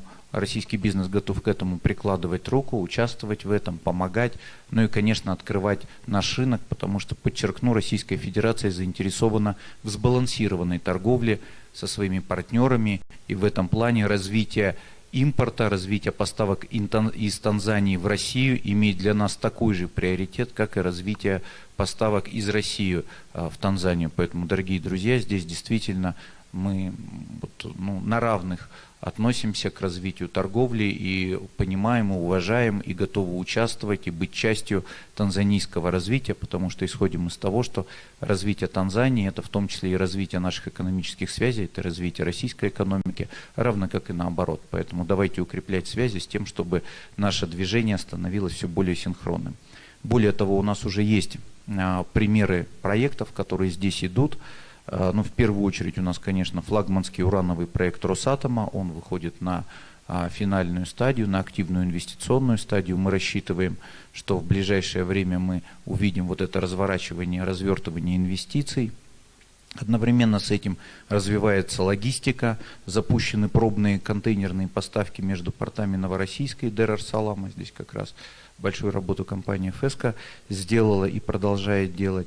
В конце года мы ждем запуска производства диагностических экспресс-тестов. Компания Rapid Bio, коллеги сегодня здесь участвовали. Молодежь учится в российских вузах. Действительно, у нас до 150 мест было увеличено число танзанийских ребят, кто поступает в российские вузы.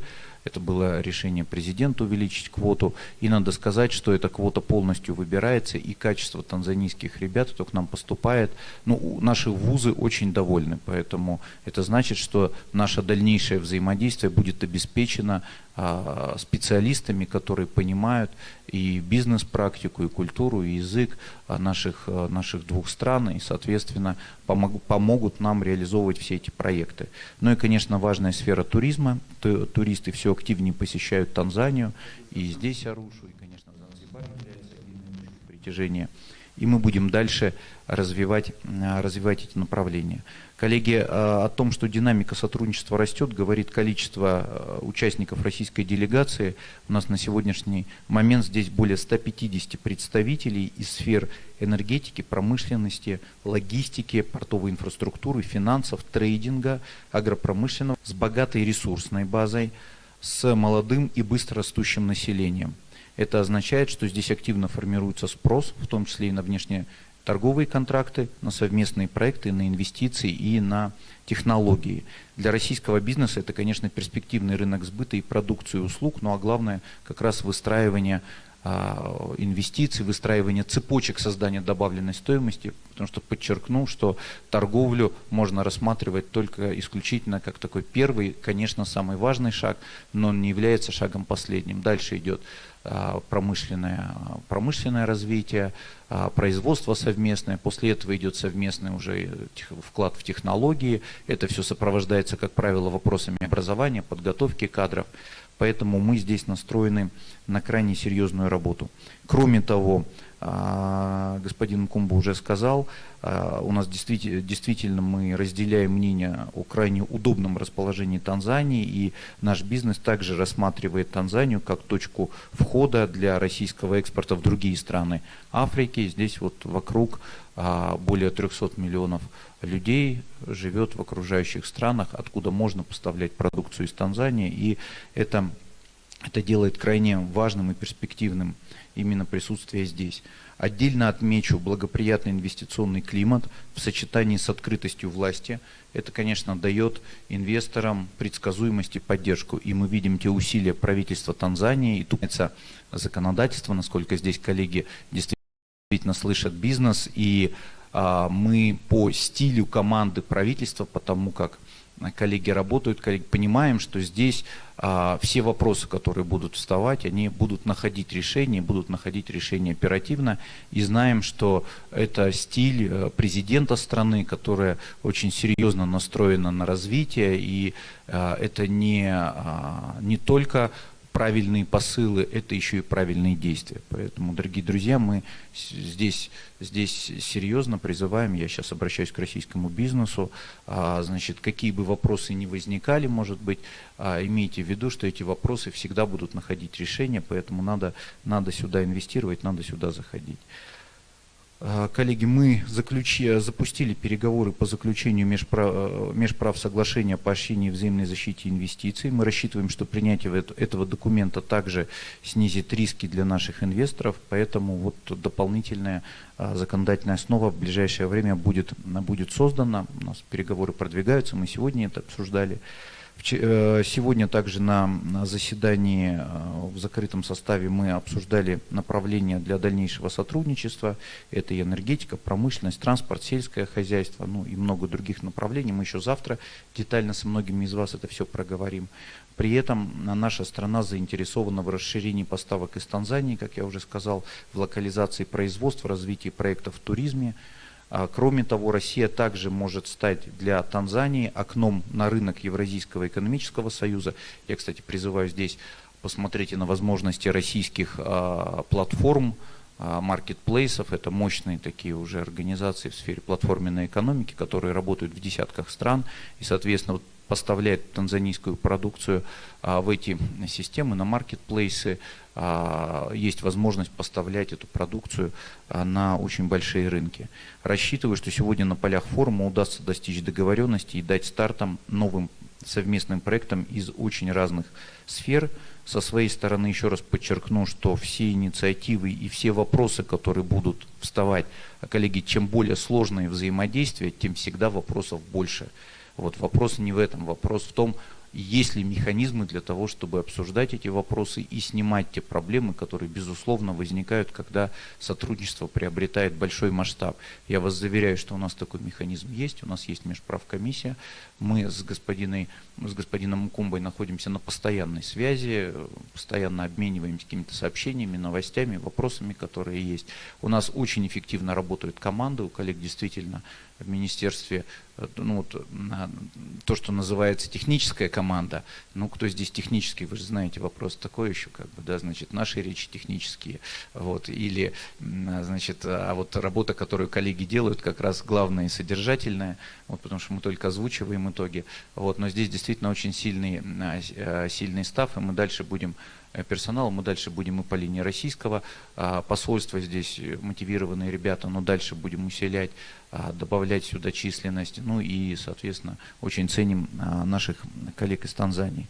Уважаемые коллеги, в языке суахили есть замечательное выражение «хапакази ту», не знаю, правильно ли я произнес, да, меньше слов, больше дела. Вот, на мой взгляд, это суть того партнерства, к которому мы стремимся, и то, о чем мой коллега и друг уже сказал, главное, он сказал, нацеленность на конкретный результат в интересах жителей наших стран. Я абсолютно уверен, что у нас все получится, всем желаю удачи и желаю найти хоть немножко времени, если оно останется, чтобы посмотреть, как вокруг все прекрасно, и потом уже вернуться сюда не только с деловыми целями. Спасибо и удачи. I'm really grateful, and I hope that you are going to come back in the future with more working. Ladies and gentlemen, thank you very much, Honorable Reshetnikov, Minister of Economic Development and of the Russian Federation. Ladies and gentlemen, at this point, it gives me great honor to invite our guest of honor to the stage to speak with us. Mabibi na mabwana, may I please ask you up on your feet as we applaud, as we bring to the stage the Minister of Foreign Affairs and East African Cooperation of the United Republic of Tanzania, MP, Honorable Mahmoud Thabit Kombo. Mabibi na mabwana, a hearty round of applause.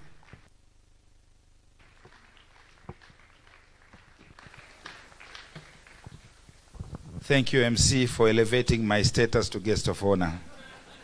Thank you very much. I really appreciate it. I hope it comes with other packages as well. Your Excellency, my dear brother, Professor Katika Mkumbo, Minister of State, President's Office, Planning and Investment, my dear brother, Maxim Reshetnikov, Minister of Economic Development of the Russian Federation. Nice to see you again here. The last time we met with minus 15 temperature. Today is nice 22 degrees centigrade outside. So welcome to one of the best temperatures as well, together with your delegation. Honorable Pius Chaya, Minister of State, Planning and Investment. I would like to recognize Dr. Fred Msemwa, Madam Tausi Kida, Dr. Ulanga, Ambassador, and all others from Tanzanian side. I would like to recognize the Deputy Governor of the Central Bank, Simama Bisauda Wakuone, Deputy Governor of our Central Bank of the United Republic of Tanzania, Dr. Sauda Msemo. I would like to recognize also on the Russian side all the delegation. The two ambassadors, can you stand please? Ambassador Andre and Ambassador Kibuta. One is based in Dar es Salaam, the other one is based in Moscow, Russia. These are our two ambassadors. Thank you very much. I'll try to practice my Russian. Dobre otra, dobre din. It's quite difficult. Kakov vas dela? Spasiba.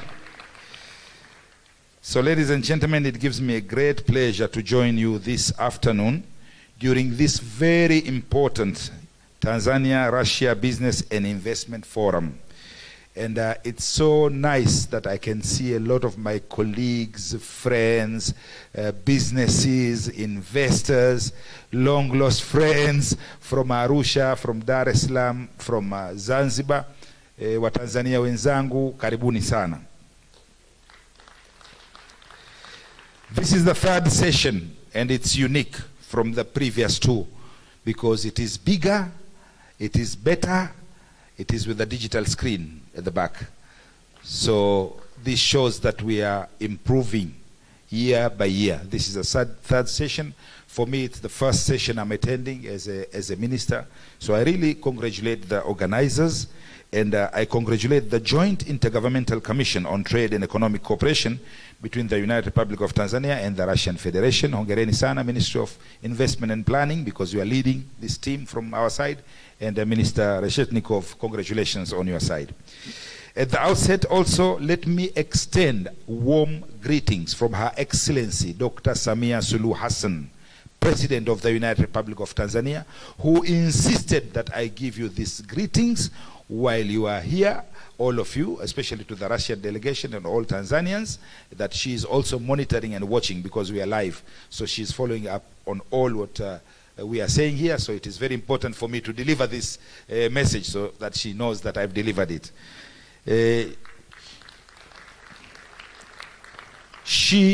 In her message, she clearly wrote that she attaches great importance to the continued strengthening of the long-lasting friendship and cooperation between Tanzania and Russia Federation, and this will be soon followed by her state visit next month to Moscow and St. Petersburg from the 3rd to 6th of June to attend also the Russian International Business Forum.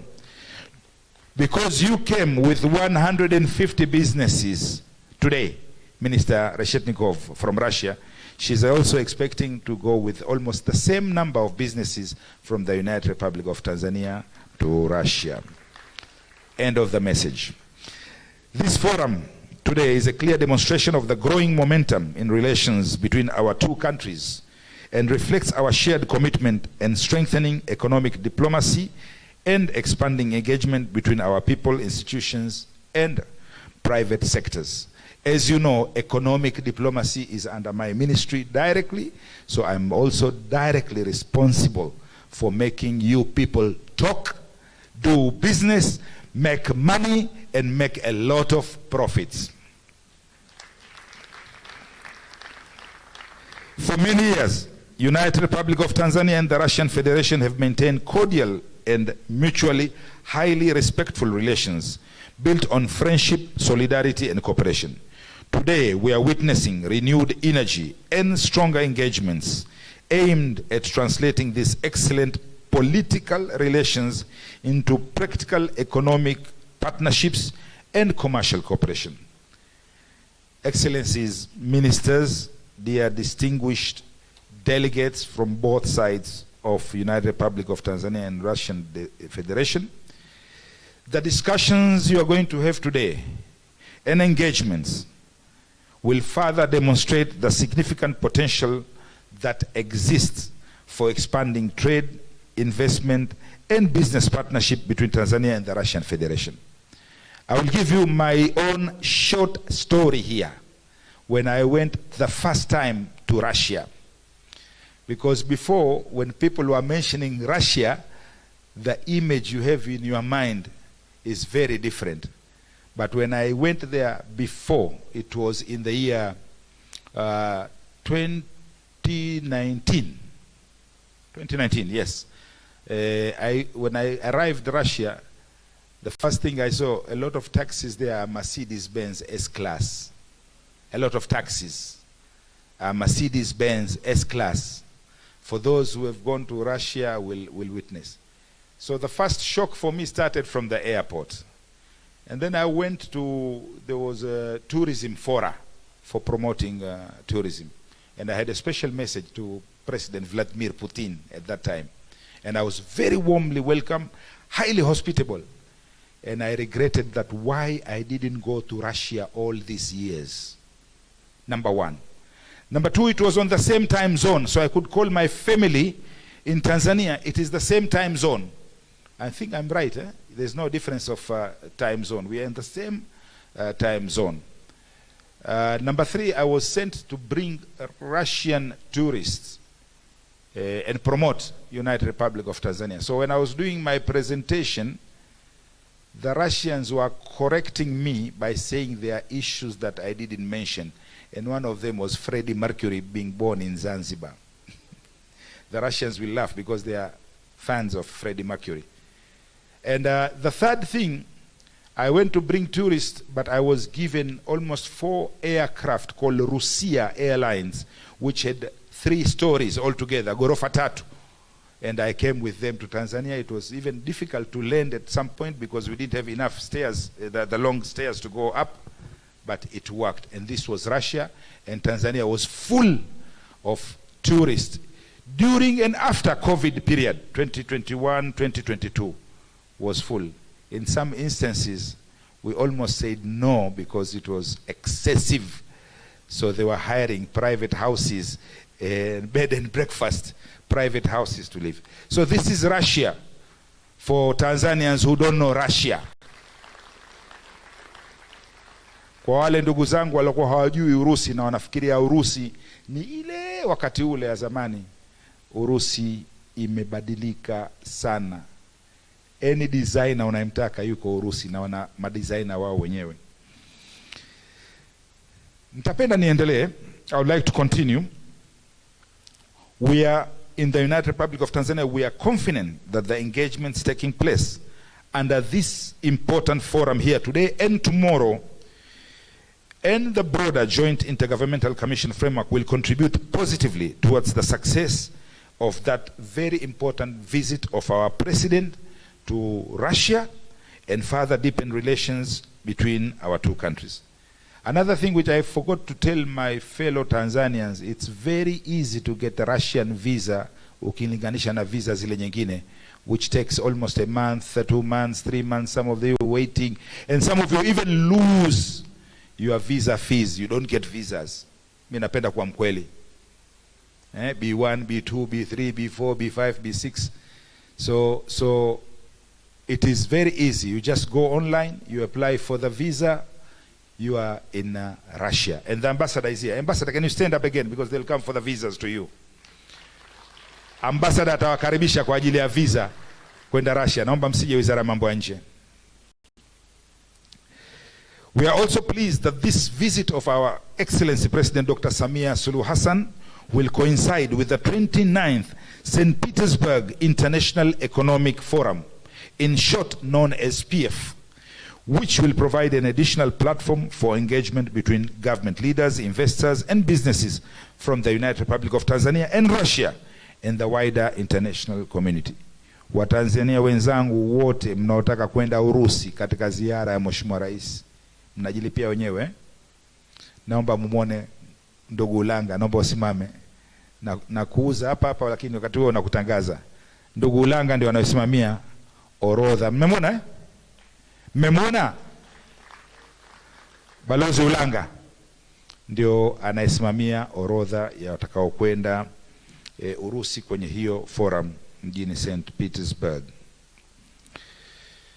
Dear distinguished participants, delegates, excellency ministers, as governments continue strengthening cooperation frameworks, we encourage our private sectors to take advantage of the opportunities available and continuing sustainable partnerships that will contribute to economic growth and shared prosperity on both sides of Russian Federation and of us in here, Tanzania. The government of the United Republic of Tanzania is ready and fully committed to supporting initiatives that promote international cooperation, businesses, economic diplomacy, and mutually beneficial partnership. Na hii ni kauli ambayo Mheshimiwa Rais pia amesema, upepo ukigeuka, ukiona upande mmoja huwezi kufanya biashara, na wewe geuza bendera, fanya biashara na upande. Asanteni sana. In concluding, allow me to express sincere appreciation to the organizers of this setup, to the MC, to everyone who has been involved in making this a success. Let me also express appreciations to all the businesses who have attended. I can see TPSF President. Can you stand so that people recognize you? We have a woman Tanzania Private Sector Foundation President. Chamber of Commerce yupo? Sijamwona Chamber of Commerce yupo? Chamber hawapo namna hiyo. Chamber of Commerce is there also. And all other stakeholders, I would like to thank them for your great attendance, and I hope you will do businesses with the 148 people who have come from Russia to make money with you, to invest with you, to establish joint ventures with you, and I will also mention specific industries which Russia has got very, very, very strong presence in the world. One of them is fertilizer, mbolea.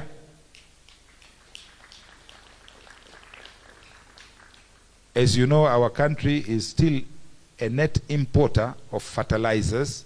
We use a lot of fertilizer for our agriculture. As you know, 40% of our country is directly engaged in farming. So mbolea is one of the key, and Russia is one of the global leader katika fertilizer. So this is an opportunity. I'll speak Swahili now. This is an opportunity kwa ajili ya Watanzania wenzangu. I have to show off Minister Maxim, because our language also is international now. Kuna fursa kubwa sana katika mbolea, hasa kiwanda, hasa kujenga viwanda, na wako watu wa mbolea kutoka Urusi ambao leo wamekuja wengi. Fursa ya pili, mtu wa kawaida anaweza kuuliza, kuna fursa gani katika hii business forum ambao hawa Warusi wamekuja? Fursa nyingine ni katika maeneo ya viwanda, maeneo ya kilimo. Urusi, mimi nimetembea sana Urusi. Huwezi kupata jembe ukitaka dukani hata moja. Hakuna jembe linalouzwa Urusi. Kwa sababu hata yule simplest farmer anatumia mechanization. Ana kitrekta cha mtu mmoja anakaa na analima shamba lake zima. Hakuna mtu anayeshika jembe tena. Na Urusi inaongoza duniani kwamba hakuna jembe, kila kitu kiko mechanized katika kilimo chao. Kwa hiyo Watanzania wenzangu, hiyo ni opportunity hasa katika sekta ya kilimo, na wale waliokuja kwenye auto mechanization, ziko kampuni nyingi sana kutoka Urusi katika orodha hii ambao wako kwenye mechanization. Another area of great opportunity and potential. Russia is very well known for processing agricultural products, for packaging agricultural products, na sisi ni eneo ambalo kidogo tuko pua katika packaging na processing. Kuna room kubwa sana ya kuimprove. Hapa mananasi unaona wakati wa msimu tu, yakipotea msimu kimalizika huyaoni. Wao kule throughout the year nanasi linakuwepo, kila tunda unalojua linakuwepo, kwa sababu ya preservation na technique wanaotumia kwenye processing, packaging and preservation industry. Wataalamu wao wamekuja nao. Vifunganishi tunaita. Eneo jingine ni pharmaceutical, dawa zao. Chanjo ya mwanzo Tanzania tulopiga wakati wa COVID ilikuwa inaitwa Sputnik, kama mnakumbuka. Wako vizuri sana kwenye pharmaceutical, wako vizuri sana kwenye dawa.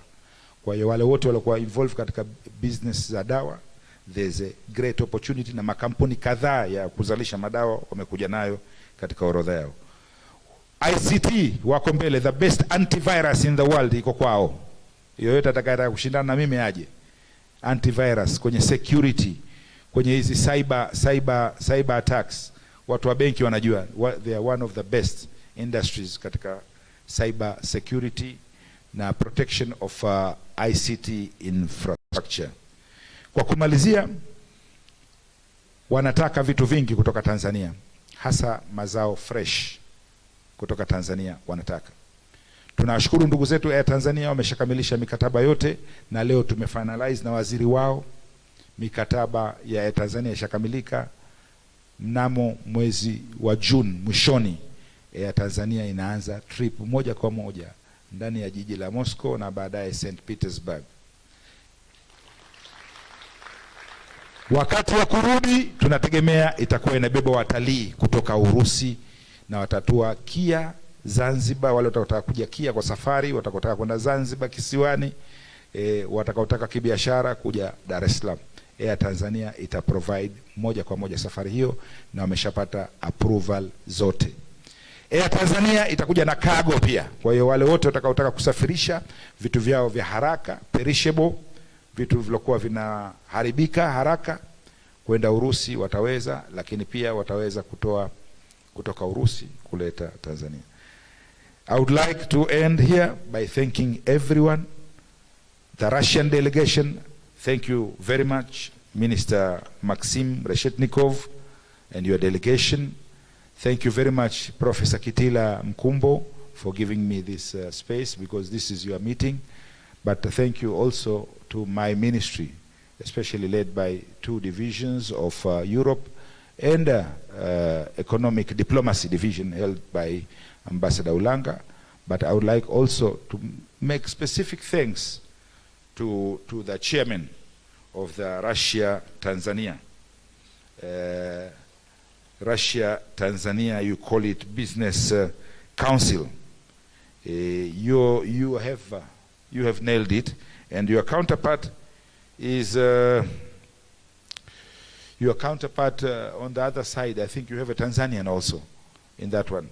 But we have also Ambassador Aziz Milima. Can you stand up, please? He's the chairperson of the Tanzania Investment and Special Economic Zones. Tunakushukuru kwa kuungana na sisi, na kupitia kwako tunamshukuru sana Gilead Terry. He has been very, very active. Gilead, simama basi ufagiliwe na wewe. He has been very, very active in all program. We thank also Professor Kitila Mkumbo for that. So once again, let's do business. Let's make profit. Russia told us they are ready for Tanzania. Naomba niwaulize Tanzanians, are you ready for Russians? Are you ready for Russians? Wish you all the best. Coffee, nimemwona coffee, Amir Hamza, they need coffee. They said this morning, they need coffee. They need tea. They need cashew nuts. They need fresh fruits. Minister Reshetki, what else do you need? Tobacco. Tobacco, wakulima wa tumbaku. Sijui kina Mkwawa wapo, lakini they need tobacco. And the rest, I think we'll discuss. Also, I encourage B2B, one-to-one, B2B. There you can strike deals. You are allowed to sign agreements. And we have already, as a government, we have also several bilateral agreements on taxes, investment protection, etc. Serikali yenu, chini ya uongozi wa Dr. Samia Suluhu Hassan, imeshawekea njia yote safi. Kazi kwenu wa Tanzania wenzangu, asanteni sana. Asante sana. Thank you very much, Honorable Kombo. May I please ask that you do not leave the stage? We're going to go straight into our photo-taking session. Ladies and gentlemen, tafadhali nimkaribishe jukwani mwenye shughuli yake, nimrudishe ladies and gentlemen to the stage as we move into the photo session. Makofi kwake Honorable Professor Kitila Mkumbo, MP, karibu sana. Mwingine mwenye shughuli yake, ladies and gentlemen, Honorable Maxim Reshetnikov, may I please ask you back to the stage, and the entire high table, may I please ask you to the stage for a group photo as we wind up this specific session of today. Karibuni sana. The protocol team will guide you. Ladies and gentlemen wa Tanzania wazangu, tafadhali makofi yaliyoshiba kabisa kwa Honorable Professor Mkumbo. Mbona kama hamtaki kupiga makofi? Asanteni. Studio tatusindikiza. In the background tutaweka picha inayohusika. Tutapiga picha moja tu kulingana na muda. We'll take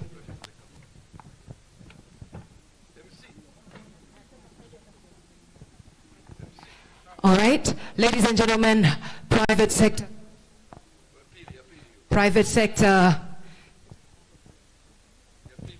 a representative from Tanzania and Russia.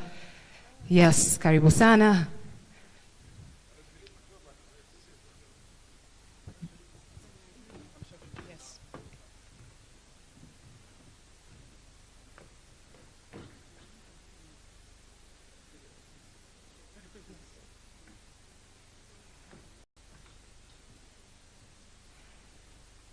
Ladies and gentlemen, makofi yaliyoshiba kabisa.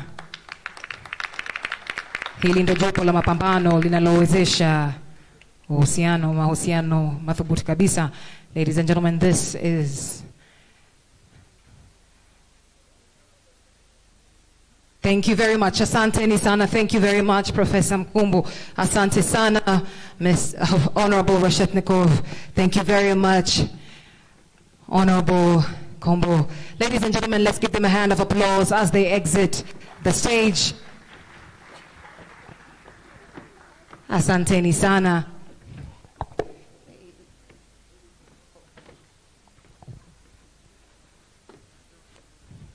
Ladies and gentlemen, and with that, I'd like to take us back to our agenda for the day. We have swiftly heard from the government side high-level delegation presentations, and now we are moving on swiftly into the agenda of the day. One of the things I kept getting insisted on here is the fact that during the B2B, B2G sessions, partnerships are inevitable. Sign the contracts, make the moves, make the connections, so that our connection is as viable as possible. Before I invite one of the speakers to proceed with the previous discussions, ladies and gentlemen, I'd like to also share. This was shared to me by Mr. Mohammed from his previous presentation, Mr. Mohammed from Zipa. He did want to mention that the People's Bank of Zanzibar is also here looking to make deals and connect with partners. So if you are looking within that direction in the finance sector or looking to invest in Zanzibar, which we hope that you do, please do note that the People's Bank of Zanzibar is also here. Ladies and gentlemen, now without further ado, we shall be going back to our schedule. Allow me to give you the run of show so that you are very clear about how we are going to proceed. Right now, we are going to have 3 back-to-back presentations of about 5 minutes each, very straight to the point. Right after that, we're going to have a special presentation from the Tanzania Tourism Board, and then another one from SPIF. We have heard about SPIF, and we have heard that the president will be heading there in June, and then of course a high-level delegation as well as business leaders will be heading over to St. Petersburg for that specific occasion. Ladies and gentlemen, right after those 2 videos, we will have a short vote of thanks and we will go straight into the B2B session. So I am going to ask us to pay attention to the speakers for about another 20-25 minutes, and then we will move on swiftly to the B2B sessions. We will take a little bit of time there, then we will head on to lunch and then come back into the B2B sessions. That is our run of show for this evening. Once again, if you're looking for somewhere to wash your hands, there's a protocol team right in the back that will show you where to go. I hope our speakers are ready to move. Yes, yes, yes. Ladies and gentlemen, and now at this point, allow me to invite to the stage the next speaker for our session this afternoon. We had heard on overview of trade and investment opportunities between Russia and Tanzania. We had heard from Mr. Yuri Korobov. Right now we're moving on straight to hear from TanTrade. Ladies and gentlemen, the Tanzania Trade Development Authority, TanTrade. Ladies and gentlemen, a hand of applause to us who are here. I would not like to bring TanTrade when we have not settled down. Perhaps studio nipatie dakika 2 za kuwashusha watu, kuwakalisha watu. Nadhani kuna mhemko kidogo. Utanipatia ile video yetu pale. Let's take 2 minutes for people to settle down so we can bring the representative from TanTrade, Anania Mashenene, to speak to us. Ladies and gentlemen, may we please settle down so we can move on with our session. Let's take about 1 minute, a minute and a half to settle down, please, so we can move on with our discussions for this afternoon, so we can quickly move into the B2B sessions, which I'm pretty sure we are all very much excited to go into. Let's take a minute to settle down. Studio.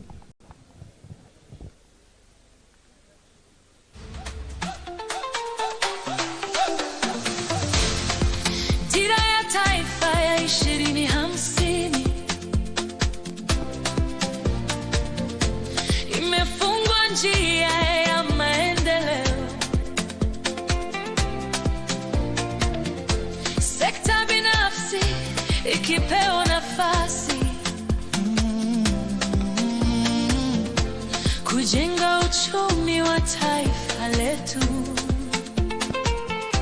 Ladies and gentlemen, please let's take our seats. Tafadhali turudi kwenye viti vyetu. Please let's take our seats. Get back to your seats. We have very short presentations before the B2B sessions, B2G sessions, and these are very important that we get through so that we get into those sessions with clear mind and insight of what are some of the things that we can tap into. Protocol team, tafadhali mtanisaidia. Protocol team, please assist me. Let's get people back into their seats so we can move on with the short presentations. We have 3 very short presentations before our B2B and B2G sessions. Now, if we take a while to settle down, we're going to take a while to go into those sessions.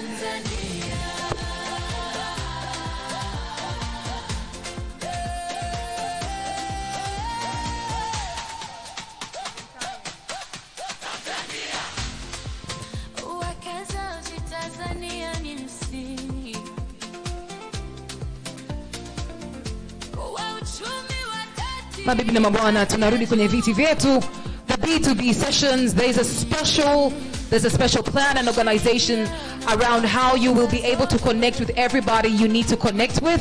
And so allow us and the organizing team to usher you into that session in an organized fashion so that you can get the most out of the B2B and B2G sessions as they have been organized. Ladies and gentlemen.